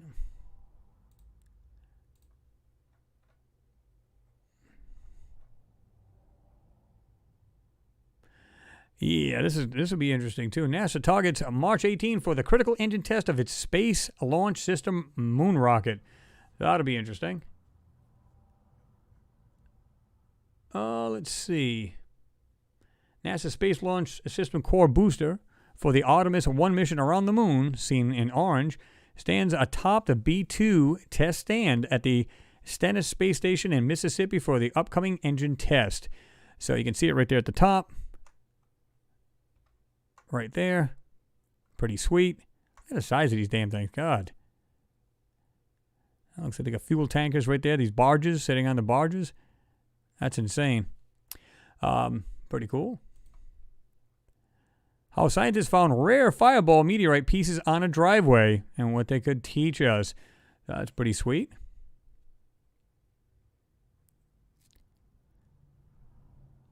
Images of a fireball on 28th of February. Image credit, the UK Meteor Observation Network. Imagine that. They have just a network just to observe meteors. Because how the heck did they happen to catch that? Unless, of course, they were following incoming, right? Yeah. As the people in the UK were settling down to watch the late evening news on February 20, a fresh new story quite literally appeared in the night sky. A large and very bright fireball was seen over southern England and northern France at 21:54 GMT, or General Mountain Time. It was recorded by many doorbell webcams, so it was very well observed fireball. More importantly, it was also captured by the automated cameras of a UK Meteor Observation Network and similar networks. So they're showing it right here. This is courtesy of space.com. You can see it right there on the left-hand side. Jonathan Heath, I guess, is the actual person who had the video. Slow-mo. Oh, yeah. What's going on there, Dale Rogers? Good to see you in there. Z, he said, thanks for your work. I appreciate it. You can see another one right there. Right between the trees there. Boom, coming down. This is another webcam. It was actually doorbell cam. There's another one right there, slow-mo and zoomed in.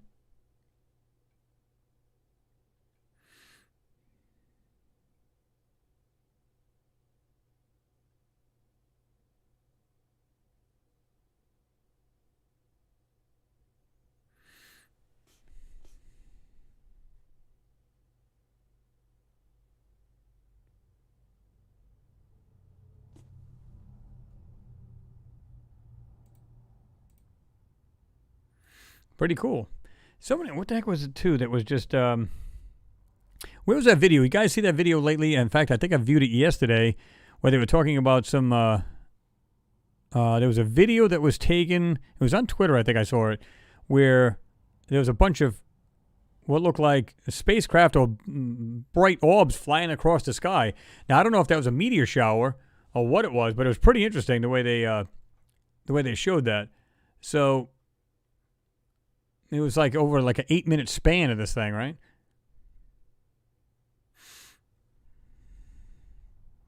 Precious rocks. Meteorite piece weighing about 4 grams. Image credit, Natural History Museum, author provided. Yeah, that's pretty cool. Let me see what else we got here. March new moon 2021. Mercury, Jupiter, and Saturn align in the moonless morning sky.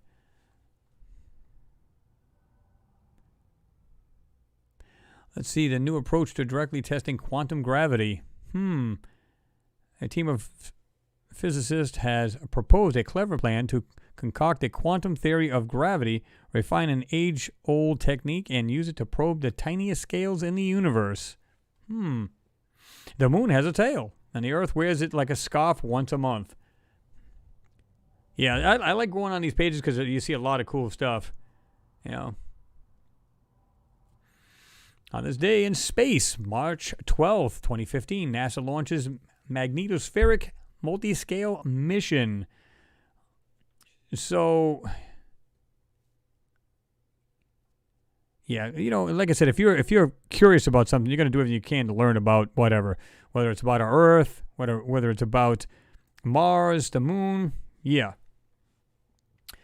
Scorching hot planet candidate spotted around famous star Vega. Astronomers spotted a possible searing hot planet orbiting Vega, one of the brightest and most famous stars in the sky.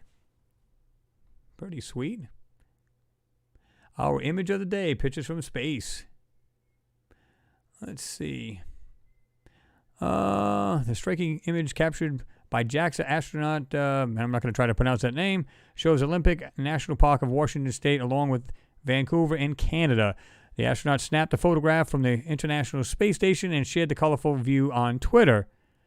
The photo shows the blue and water separating the blocks of land, most of which is speckled and coated with their billowy layer of clouds. Pretty sweet.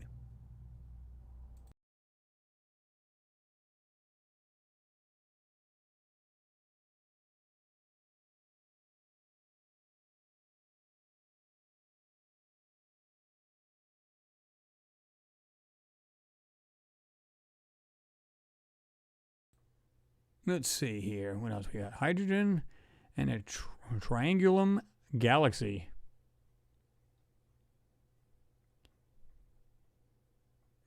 On this day in space. The Soviet Union launches Sputnik. Sputnik 9. Let me see here. Let's start this from the beginning here. I'm not going to play the sound because you can get a copyright strike. We don't want that. So let me see. While we're playing that, we'll see what else is going on.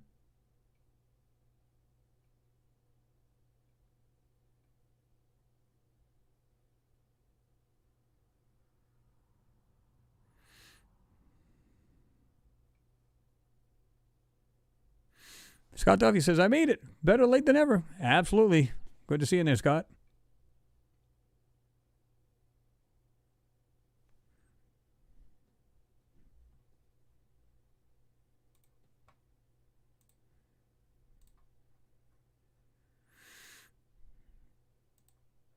ExoMars undergoes testing. Of course, this is on March 8th. The European Space Agency's, or ESA, ExoMars 2021 mission undergoes testing at Thales-Alenia space facilities in France. The spacecraft is half of the ESA's exospace mission, which began in 2001 and in 2016 launching an orbiter, the Trace Gas Orbiter, to Mars.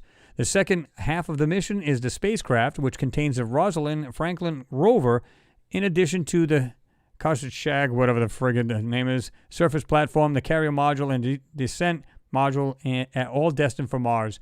Chelsea, God, or Gold. Yeah. So, let me see here. Let's see. According to that, wait a minute. It says has a spacecraft is half of these, which began, and said this Trace Gas Orbiter to Mars. The second half of this mission is a spacecraft which contains a Rosalind Franklin rover. Guys have seen that rover yet?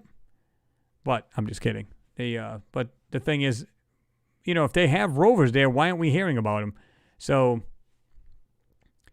planet hunting with Plato. Capturing Mars from space. Honoring a name. Mary W. Jackson, NASA headquarters building naming ceremony.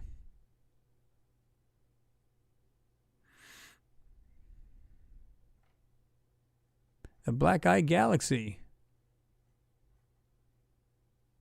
The Comet in Jupiter. There's a lot of cool stuff in here. Depends on what you want to see, right? It's what it really comes down to. I guess Miss Heard's taking off. Good night, Miss Heard. Good to see you in there. Thank you for your support, as always. Let me see. And have a good weekend. Let me see. This thing just jumped on me, but I was able to see that.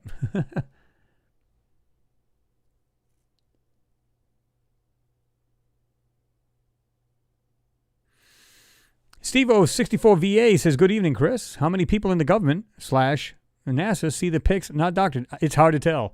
You can bet there's going to be geologists, there's going to be scientists, and every other person that has to do with a branch of that is going to be, checking it out and everything else before we get it. And I have a feeling, if it's anything like the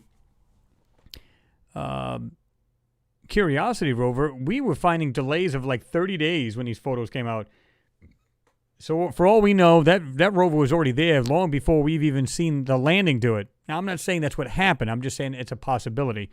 Because it took forever to get the PDSs. It took forever to get the updated. Sometimes if the Curiosity rover would just be blank for like a week. I don't know if you guys remember that, but it was like, boom, nothing. You wouldn't get any new photos, and then it would just jump to the new day and say, oh, yeah, well, it just stopped taking a rest or whatever. They come up with some, I don't know. I was going to say something nasty, but I was going to some half-ass,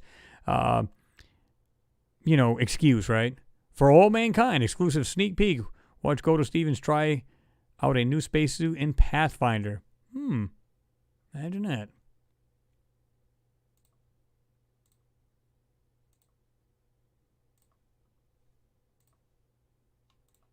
It's now one of the biggest dogs I've ever seen. Hope you are smiling. Yeah. Hope the dog works out for you.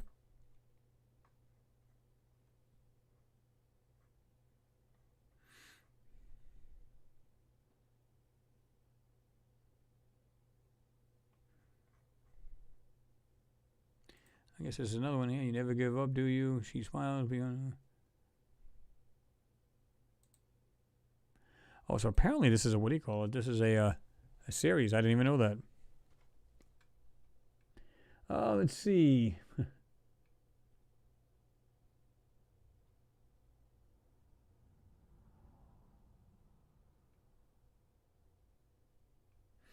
Let me see. I probably missed it here. Let me see if I can find it. Dr. Z. Smith said you posted a question up here. See, that's what. No, you were just replying to her. I guess it went way up. I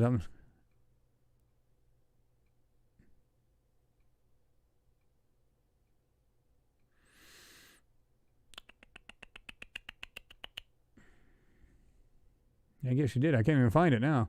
Must be way up there.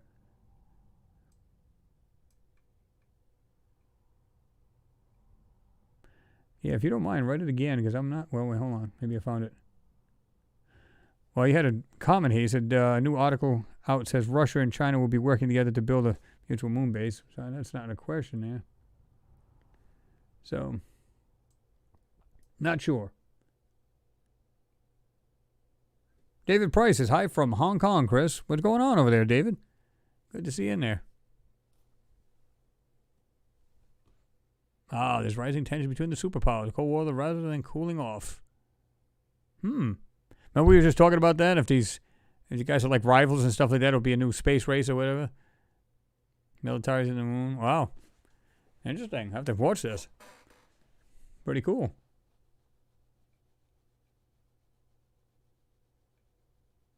Thomas, what's going on? La Mignan, he said, For All Mankind is the best series in production right now. Yeah, I think I've heard of it, but I never did see these. I think I remember seeing this where they were side by side with each other trying to basically kill each other off, I guess.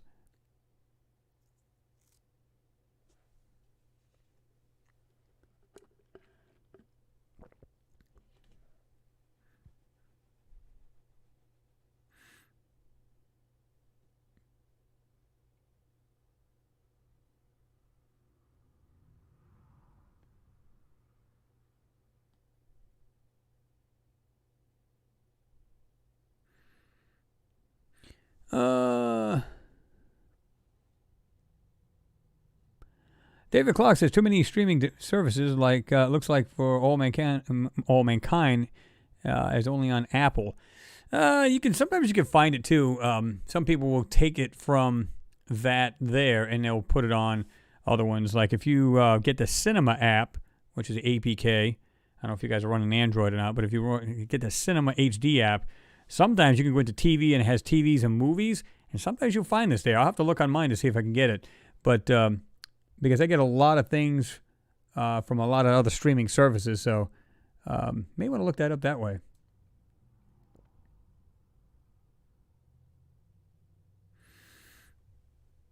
This is just David Price. You was saying, just join the Hangout. What are we watching? He said that was, and it's basically the series that's out. I guess it's on Apple TV for All Mankind, season 2.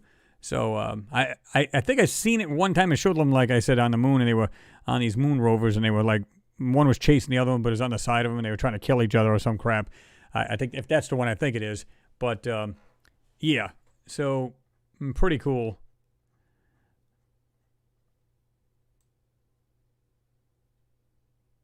Panic and Paranoia strike in the first trailer of new science film Voyages. Surviving Mars is free in Epic Games. Oh, it's a game. We don't care. And Man on the Moon relaunched as a Folio Society book set. Interesting. You learn something every day, something new every day. If you don't, you just stop growing, basically. SpaceX launches 60 new Starlink satellites to orbit, nails rocket launch at sea. Sweet. It's weird how they actually, basically launch these things, right? They're up on a giant rack type thing, and they just, and these things come out. It's pretty cool.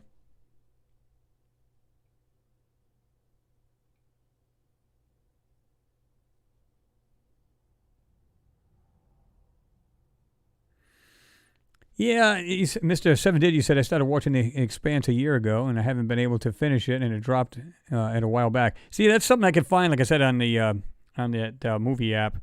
Like I said, it's called Cinema HD or Cinema, and it's got everything from TV series to movies that are out now, ones that are coming out this year, like Godzilla and King Kong. I like watching shows like that, all different stuff like that. Sci-fi stuff, all kinds of good stuff. And there's a lot of things I can find, like this from Netflix I can find on there. You can find a whole bunch of stuff. Disclosure TV says, I use Cinema HD. It's great. Yeah, there's a lot of cool stuff in there, isn't there? Check on their Disclosure if you get a chance, if you can actually get that series. That was pretty cool. For All Mankind. Because I don't have my box fired up here. It's I've got two of them. I got one in the living room, one in the bedroom here. Robert or Reed Nielsen. Yes, it is absolutely live. Absolutely.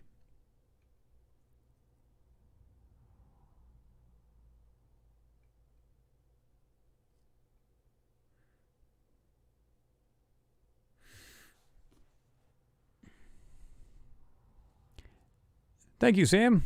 He said, Sam McPeak says, please smash the like, guys. The likes, guys. We need to help Chris get the word out. Well, I mean, like I said, YouTube has this weird algorithm itself, and even though we may be kind of like shadow banned a little bit, doesn't mean that we are totally. So when you guys get on videos, if you don't mind, because you know what to expect now when you see my videos, chances are it's going to have something you're really going to enjoy. Before you even start watching the video, just thumbs it up. It just helps get these things out. And when it gets out, that's what it's all about, right? Because we've been there before, where we first started watching these videos, and like when I pretty much when I very first started watching them, I was just like, well, we'll watch it, man. And I never thought about giving the thumbs up, but then I'm like, man, that's pretty cool. Boom, and I started doing it, and then I realized the importance of that, and I started doing it myself to other people's videos, and I do every time I get a chance, because there's a lot of people putting a lot of effort into these things to get the truth out, and I don't care if it's just about simple stuff like, beekeeping, gardening, mechanical, like I watch a lot of videos of people racing and stuff like that. Yeah, absolutely. I mean, the guys are putting time into this thing to bring it to the public, whatever it may be. So yeah, I mean, it helps. And if it helps, and that's just the smallest way you can help out. That's cool.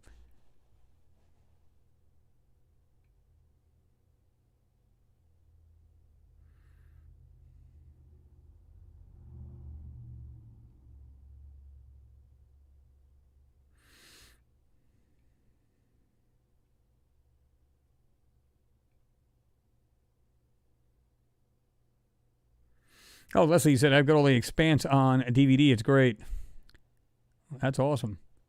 I used to have a bunch of DVDs, and then I realized, I said, I must be stoned, because I'm thinking about how much money you spend on these DVDs, right? And now I'm not just talking about it like whether it's a series you have that's like in a little DVD set. I'm talking about just any one of them in particular. You buy these things, and then you watch them a few times, and if it's a fave of yours, then you put it aside. But then you go, okay, I've got 300 DVDs, and you can't get but what, $3 for them now to resell them? You go, okay, let me get this right. So I'm spending $15 to $25 a piece on these things, and even more if they're Blu-ray. So I'm spending this. Okay, what do I do with them after? Throw them around, or do I use them as coasters on the table? Do I let the kids play with them and throw them as frisbees? I mean, what do you do with them after? That's why I said I'm not going to do that anymore. I'll just invest in an Android box and just watch it online and get it anytime I want to. Just watch it, unless of course it's something you can't find, which it's just, you get tired of spending money on something that you're going to watch several times. And if it's really good, you'll watch it more than once, of course. But then after that, yeah. But I just didn't see any logic. I ended up dumping the things for almost nothing. David Clark says, Cinema HD says I have a free 5-day trial, which implies it's not free. I never got that. So I don't know if you downloaded the wrong one or not, but I'm trying to remember what the background even looks like. It just says cinema on it, and I think it's different colors, but I think the background's black. I could be wrong. But, yeah, it shouldn't say that. I never had that issue.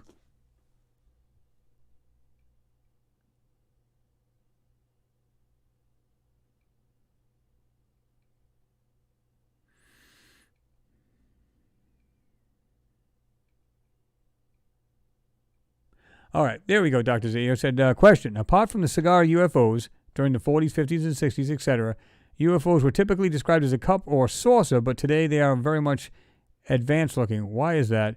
Are we making them? I think it's both, to be truthful with you, Dr. Z. I think it's our own technology that's putting these things together, but then you have to ask yourself this question.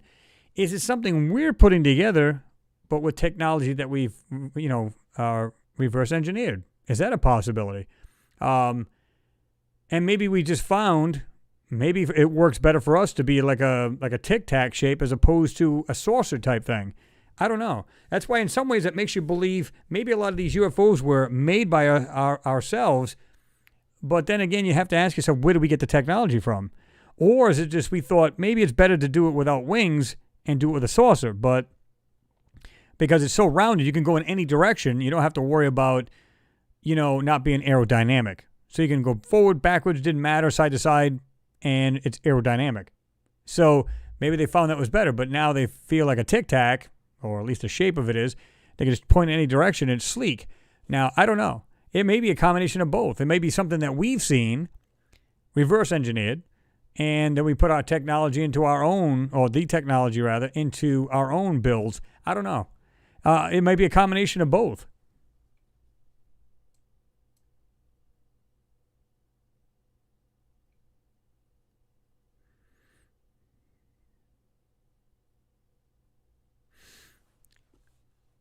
Yeah, David, you said, yes, Chris, black background. I guess I'll try it out. Well, like I said, I've never had to put any 5-day trial or anything like that, so I don't know if you got like a paid version of it, but I've never had to pay anything for it. Just grab the thing. Like I said, you can get it as an APK, throw it on an Android box or whatever you got, whatever Android piece you have. Because in fact, let me see, so I can bring it out on my phone here. I got it on the phone. Let's see if I can find this thing real quick. Let me see. Actually, this one here is HD Cinema. Shows like a ticket. Let me see if I can bring this up. But it's a little different layout as far as compared to my box. But, like, there's all movies on there. Coming to America 2. It's actually coming in with the letter 2, America. Which I thought was actually pretty good considering. Let me see. But yeah, it's actually a gold. It looks like a ticket. So in other words, if you look at it, it says HD Cinema, and it's got a ticket kind of angled, and it says Cinema on it. So it's a white background with a gold ticket. So see if you can find out. That's the one you want to get. Now, on the Android box, I think it looks a little slightly different, but that's the one you want. You shouldn't have to pay anything for that. Mr. 7 Digit, you said, who knows? They could have been time travelers. How do we know they come from our timeline or universe for that matter? Yeah. Absolutely. There's no way of knowing that. And again, I think we're all learning more and more as far as, who we are ourselves as a civilization. And then we're trying to explore other civilizations that might have been or were, and we're now trying to figure this out. You know what I mean? So I think we're learning who we are first and everything about our own planet, even in the depths of our oceans.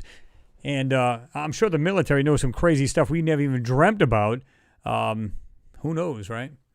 I like this one here. This strange lava-rich alien planet is making itself a new atmosphere. Scientists think they've spied an alien world that lost its atmosphere, then conjured itself a new one. Well, if you got all kinds of lava and volcanic, it's bound to be able to build its own atmosphere at some point. Or what's the word I want to use? That's the word I want to use. Like a terraforming type thing, right?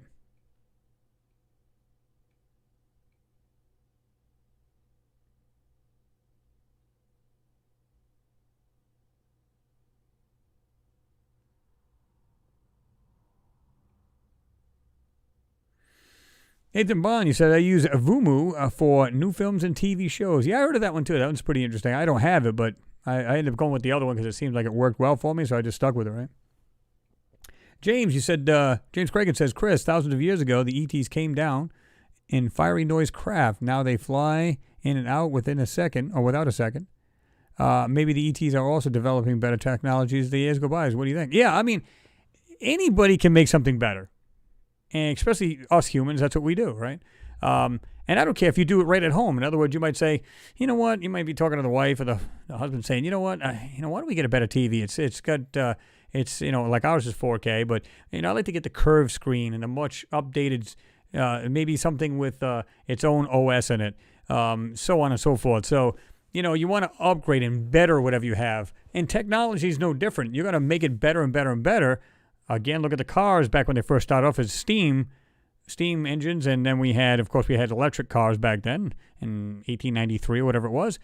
We went to steam, and then all different kinds of failures, and then we produced good things, and then we got, and look what we got. Look what we're driving now. We're driving autonomous cars that can drive by themselves. So technology, we push it. We push the envelope every chance we get. This is the reason why we have failures. There was I was watching a guy on one of the channels that I usually watch. Oh yeah, Elon. Oh, he had explosions on his spacecraft, and he's laughing about it. I said, well, first of all, you're a douche for doing that. But secondly, that's what science does. It tries to progress forward. It's going to stumble. That's all it is. It's like you trying to invent something, right? At some point, you're going to make mistakes. You're going to fail. You're going to blow stuff up. You're going to do things. You're building a circuit or something like that. It burns up on you. It doesn't function the way you want. It doesn't go well with X's and O's and all this other crap. That's what we do. We push the envelope. Yes, Dr. Z. Smith, you said Prometheus was a Ridley Scott from Ridley Scott was a mind-blowing movie. Yes, absolutely. And love that stuff. And remember in the beginning how he's saying, they're looking at all these depictions on the walls and these caves where it shows, they're like pointing to the stars and these other planets, and of course they went and, they're supposed to be doing another one of that. And I don't know if they're going to go with, they just said they're not going to go with, trying to chase the alien back to their planet, which I think is dumber than dirt, because to me it's like, wasn't that the whole reason to pursue? And if they were our gods, where they came from and the whole nine yards, why would you stop there,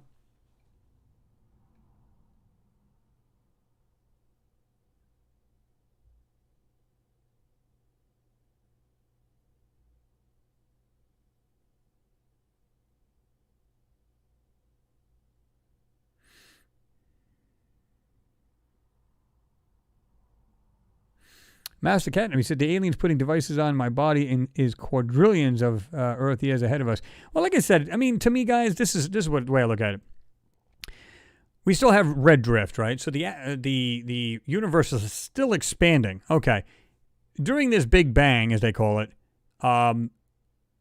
you have to think about what was the very first planets to be produced out of this Big Bang, which would be on the very outer edge of our universe. So picture all the planets that has exploded and went outward, okay? They, to me, would have life on them first. How many millions of years ago or billions of years ago was that? They were probably the people on the most outer parts of the universe, or the very end, if you will, or call it the beginning because it'd be the first planets, right? That went out first. You can bet they're the ones that are so advanced that it's like ungodly to, even try to fathom. So to me, when I think about that, we're probably like the new kids on the block. We're like Neanderthals compared to these people. And it's just insane. We don't know.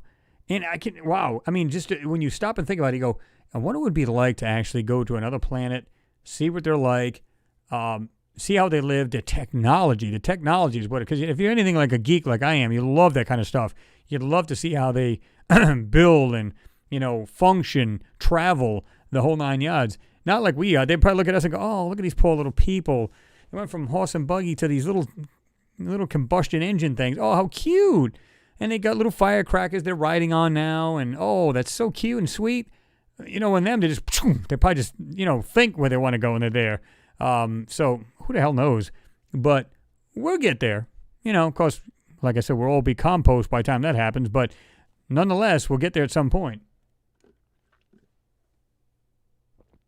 Well, yeah, Brian Chester, you said Big Bang is just a theory. It's a plasma universe. Well, it's a theory, but it's a very scientific one because they can actually show that still. It still has red drift, and we are still expanding. So they believe at one point in the universe, it exploded at one point, and then, of course, it's still expanding, like I said. So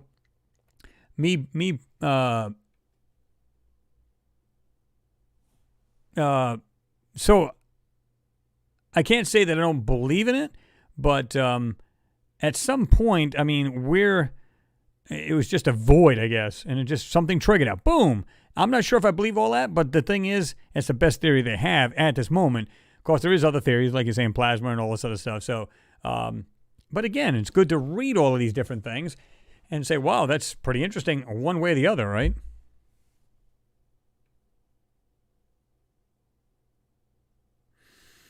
Roberts or Reed says, depends on the planet having Prometheus in mind. Well, true. I think it's still a good storyline behind it, and how they decided to go. And, of course, being the humans who were so weak in the mind that I don't think I would have went there and said, oh, please help me live longer, because they believed that they were gods, and they thought that, they were going to help him out and get him to live longer. Well, that's not the case at all, as you can see in the movie. But it was a pretty cool movie regardless, right? Orion's 12 Belt says the universe is supposedly 13.5 billion years old. But again, to me, I don't even know how they could come up with these numbers. Now, I know if they're going by red drift and they can see how far it's drifting away and they can calculate all this, I guess they could do that. But, come on. We could barely even know what's even on our own planet. We're trying to, come up with the calculations to even try to even fathom that. I don't even think, like I said, you can almost bet, just looking up at the night sky, how many planets out there and solar systems, because every star usually has X amount of planets. Do they have a Goldilocks zone? Do they have life there? I mean, the list goes on, how advanced are they? And I would say, like I said, if you're on the outer edge of the universe, meaning planets and solar systems and stuff like that, then you could bet they're the most sophisticated and most advanced. And coming back in here, it's like a younger neighborhood where we're not so advanced. And again, if they were a threat to us, they just would just annihilate the people on that planet. Let's just be done with it.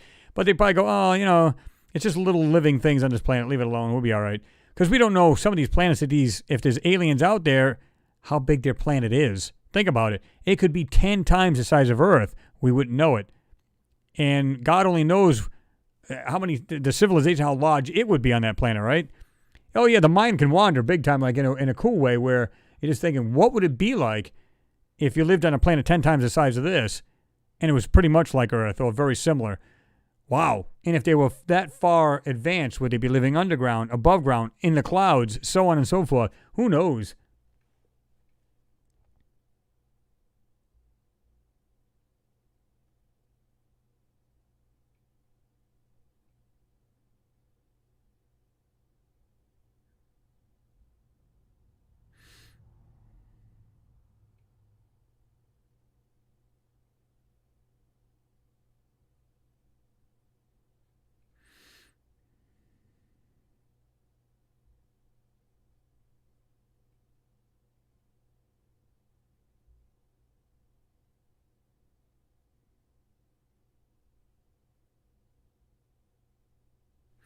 Dr. C. Smith, yeah, I've read that a while back. He said scientists have recently came up with a wall of the edge of our galaxy, a wall of thick gas.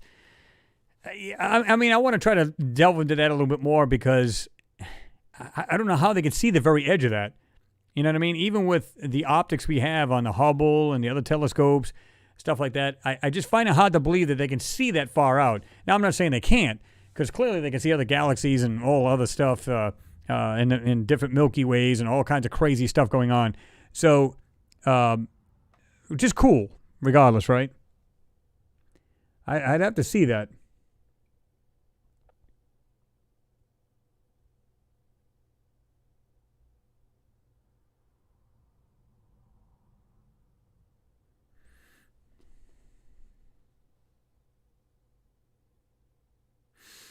Leslie, you said I always think we should have open-minded. We should be open-minded to all theories, etc. It's all a mysterious ideas, etc., and everything is possible. Yeah, because I think there's a lot of things we don't know. We just have theories. In other words, we have very well-educated guesses, and I think we have a grasp on a lot of things.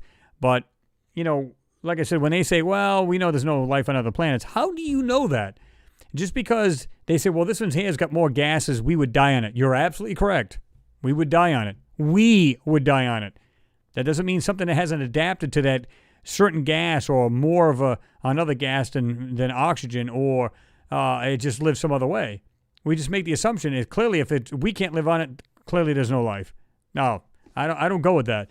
There may be something that totally baffles our science and we just don't have a clue. And so I don't believe in the idea of just saying, well, that's it. We're the only ones out there. I don't believe that for a moment.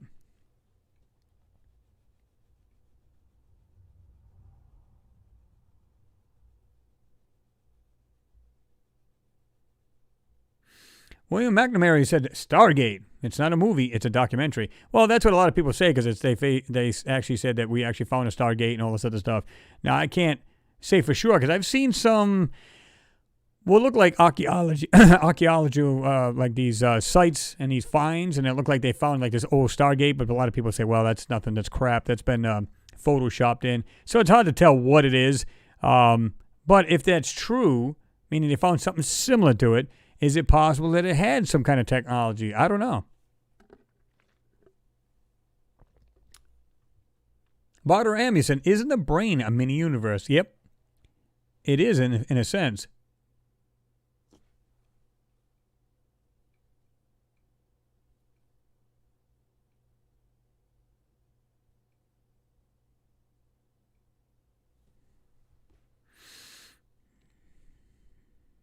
Robert Morgan says Big Bang also means big contraction. Well, true. Well, I think don't they do that anyway? Isn't that true, Robert? They actually said it actually kind of breeds, right?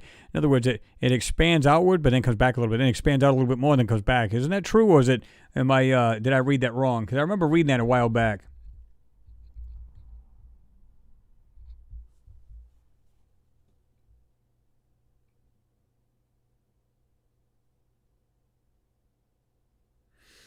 Martin Penray said, I keep trying to imagine what they thought when they turned up on the moon in the Apollo spacecraft. I bet they pissed themselves. Well, you can bet they were aware of it. In other words, they had taken photos of from the LROC, and they'd taken really good photos of whatever they were going to land them or wherever they're going to land them, and said, look, these are what we're going to want you guys to inspect. Check this out. And when they looked at it, they were like, okay, but to go there in person and see these things, they must have been beyond awe. I mean, again, just the fact that it's not ours or anybody on the planet Earth seeing these things, whether it be these structures, crafts, like I said, they look like these spacecrafts are just like derelict, just laying on their sides, and they're just things that are just on the surface there. The structures, I mean, like I said, first of all, the immense size of these things, first of all. Secondly, okay, it's not ours. That's got to be the spookiest feeling ever to be next to it. And the fact that you're on the moon, you can't just go, it's not like you're in a building where you can run outside and go, I'm afraid. You can't do that. You're on the moon. And you just can't run away that quick. So you're probably thinking, I'm probably going to die here, so let's make the best of it. Make sure I got a hell of a life insurance policy for the wife and kids. Dr. C. Smith says, open-minded is a healthy mind. Yeah, you can always be skeptical and be open-minded. I know that's kind of contradictory, but there's nothing wrong with being skeptical. You have to be, because that's what makes you want to dissect and then come to your own conclusion. You don't just accept anything just because. You know what I mean? And I'd rather not have people like that anyway. I'd rather have people who say, no, I'm very critically thinking here. You could disagree with me. I don't have any problem with that either. I'd rather have people go, I think you're a little wrong on that. I think it's this is what's really going on. Okay. Because, again, especially when it comes to anything on Mars, the moon, and if we're coming up with our own ideas, there's no right or wrong answer unless you've been there yourself. So, and of course, we can go by what scientists say about the moon and different missions and everything else, but from their track record, they're not really telling the truth. We know that. So, yeah.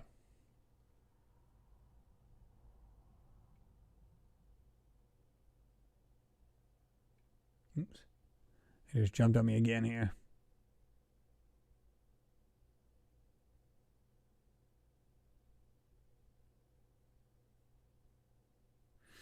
David Clark said, humans aren't really capable of understanding huge numbers and distances. Now, I mean, again, we can use numbers, we can crunch numbers and everything else, but I don't think we really know. We don't. We'd like to. I'm sure there's things in science out there, whether it be. Just imagine what we're building now. Here's a good example. Rocket engines. Let's say we got plasma. What other ones can you guys come up with? Well, we got the regular, rocket. We got the number 5s there. We got the what was it? The not the plasma. There was plasma. There was ionized propulsion, and of course you get your regular fuels, stuff like that. From Saturn V's, you got. Now I want you to imagine in 300 years from now what we'll have. So we really truly don't know. Now picture a civilization that's been around for millions of years. I mean, it must be so effortless to travel if we can assume that there are, because I don't have any proof there are aliens out there or another civilization, but we know there are. We just don't know exactly where, and because we're not scientists, we're not out there with, we're not a bunch of lying fools like all these other space agencies. But the thing is, I can only imagine when you look at, you try to think of what would we have in 500 years from now. It would just be unprecedented. It's like going back now and saying, looking at some of the phones we have today and go back in the 70s. If you could go back in time and go, hey, what do you think about my phone? They go, phone? You mean that one you're using a phone booth? No, this phone here. What the hell is that? It would be so alien to them they wouldn't know how to act. Go back to the 1940s and show them this phone if you can go back in time. They'd be totally at all like, what is that? And then if you got a movie on there, you download it on it or whatever, some music, they'd just freak out if they've seen it. They wouldn't know how to act. They'd be like, what is that? So now picture, like I said, even our technology, a simple technology we have today that we consume and we use, picture that in 300 years. Not even in 100 years. What would that look like?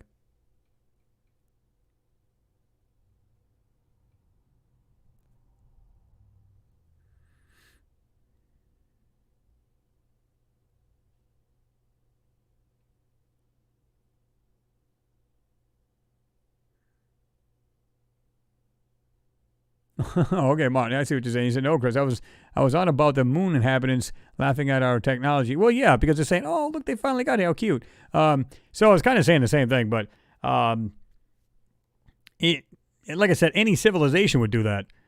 But, even the if there's inhabitants on the moon as we speak, even then, they must be going, guys, at some point they got to make it here. You know that, right?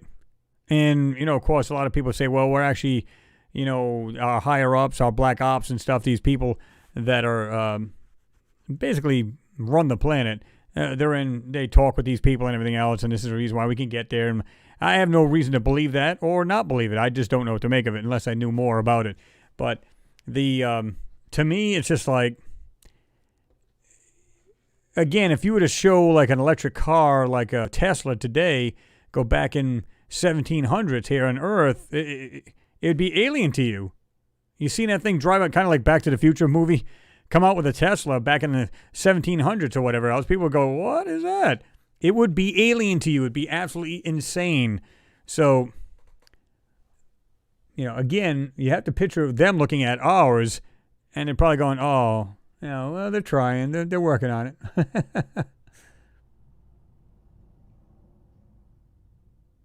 There you go, Pat Owen. Yep, the planet Earth is blue, and there's nothing I can do. Little Bowie. Oh no, it isn't. No, it isn't. What was his name? I'm gonna draw a blank on his name. Well, you guys will tell me.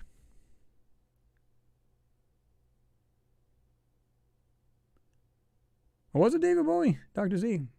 I just said it real quick.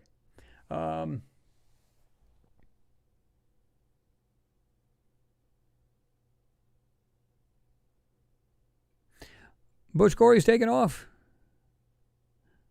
Said, sorry all, I'm off. Eyes are going. Good night all. Catch you all soon. Stay safe. I'm outie. All right, Corey, have yourself a good one. Good seeing you there, man. Appreciate you being here as always. Have a good weekend there, right? We're going to be signing off ourselves right about, now. So we'll be doing the same thing. We're going to jump off of this, Got a big day tomorrow. Get our job done here, and then be able to relax for the rest of the day. And I can see it looks like it hasn't blown up on me, the computer. So I guess we're doing all right. Yeah.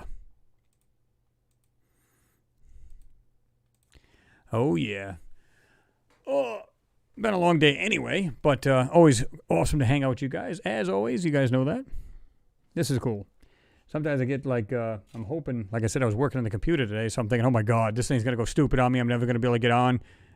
This is not good. So I wasn't too happy about it, but everything worked out well, which is good. I think we'll wait down.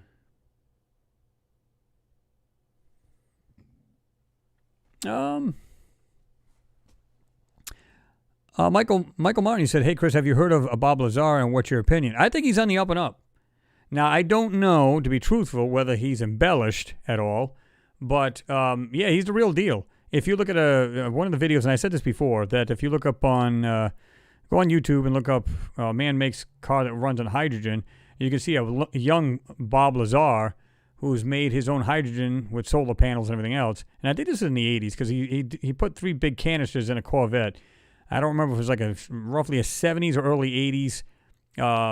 Might have been the 80s, early 80s Corvette where he had these 3 large tanks and he was making his own fuel and everything else. So he's the real deal as far as a scientist and everything else. And they tried to discredit him, and it made him actually disappear. They were trying to get him to, a lot of people didn't even know him. They tried to erase his Social Security and everything he was. I don't believe he's, I believe he's the real deal. I don't think he's fake at all. Now, again, did he embellish a little bit? I don't know. But I think what he says is true.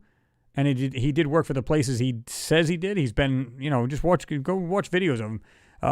Where there's, I forget what the other gentleman's name that was with him, said, yeah, they try to basically banish him. Like, to the point where he was a nobody. He had no name. He had no Social Security, nothing. Nobody recognized him. They said, you didn't work here, all this other crap. Like Groom Lake, all those other places. So, yeah. I mean, to me, yeah, he's a real deal. James Cragen, thank you again for your support. You are appreciated. So Chris Mann and everyone tonight, great hangout again. Love you all, and I swear that we are all fantastic people. So be safe and take care, everyone. Oh, absolutely. I've always said it's just awesome. You guys are the bomb in my eyes, and can't ask for better people. But we're going to do the same, guys. We're going to jump on off this thing. I know you guys are wanting to get off here as well. Well, within reason. I know a lot of you people are like, well, no, we'd rather hang out. This is the reason why I'm going to leave this thing on here for another extra 10 minutes. You guys can chat it up. I like doing that so everybody can just, instead of just going and cutting it short, everybody else can still, talk with each other a little bit before jumping off. So, we're going to do that. Let me see. But anyway, so I'm glad everybody was here. Thank you for all your support. You guys are awesome. If it wasn't for you guys, this channel would not be here. Thank you, Ricardo. You are appreciated as well. Time has once again gotten the better of us, and we've had another great hangout. Lots of interesting images, topics, and people. Best channel on YouTube. Take care, everyone. Thank you for the kind words, Ricardo. You're awesome, and I do appreciate your support as always. And like I said, everybody's here is just awesome. I mean, I can't say it enough, and I enjoy being here. And I was literally, I'll be honest with you, I had anxiety up the rear end because I was like, oh my God. When, like I said, I was trying to get this computer to run, basically turbocharge it, I call it, between kind of overclocking it slightly, not going crazy with it. But like I said, because you guys have updated the RAM in this thing, so trying to make it better, more stable, be able to do multi things. The computer's great out of the box, but the second you start putting a whole lot of apps and everything, you guys know this, and doing all kinds of crazy stuff, multitasking, everything, taxing the CPU and the memory, it slows it down. It will do that to any computer. I don't care what you're running. It's going to do it at some point, unless you've got like whatever. Because this is basically only the one notch down.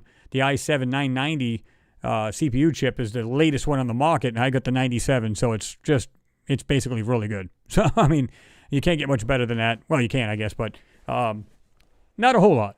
So we're trying to emphasize everything on there. So with you guys' help, it's been great. So we're trying to get this thing a little bit better, a little faster, get some things done better, multitask, and it's the only way to do it, right? So again, your support is always appreciated, guys. You guys know that. And again, you guys are what make up the channel. I brought the channel here, but you guys are the channel. And for that, give yourselves a pat on the back for everybody who's actually, going out of their way to dive into these photos, come up with their own conclusions. That's what I like to see. We're not mindless puppets here. Just go, yeah, he's right. That's it. We don't want that. It's one thing if you don't actually look at these things yourself. You just go, no. I mean, I'll analyze it as Chris is analyzing, and I may see different from him, and I may not. It's fine. I mean, that's what we're all here to do. I'm not saying I'm right. I speculate just about 99.9% of the time because I can't go there and see these things. But I can tell you one thing I'm not speculating on, and which is they are absolutely censoring these photos, and his last video showed that. And I'm going to be going through these things. I'm going to be combing through these things. I'm going to find more of this stuff. And you can bet hopefully they're still disgruntled a little bit, and they're just kind of like giving us throwing us a bone here and there. So hopefully they'll start doing more and more of that so we can pull these apart. So yeah. But with that, guys, I'm going to let everybody go. Have a great weekend. Be safe, everyone.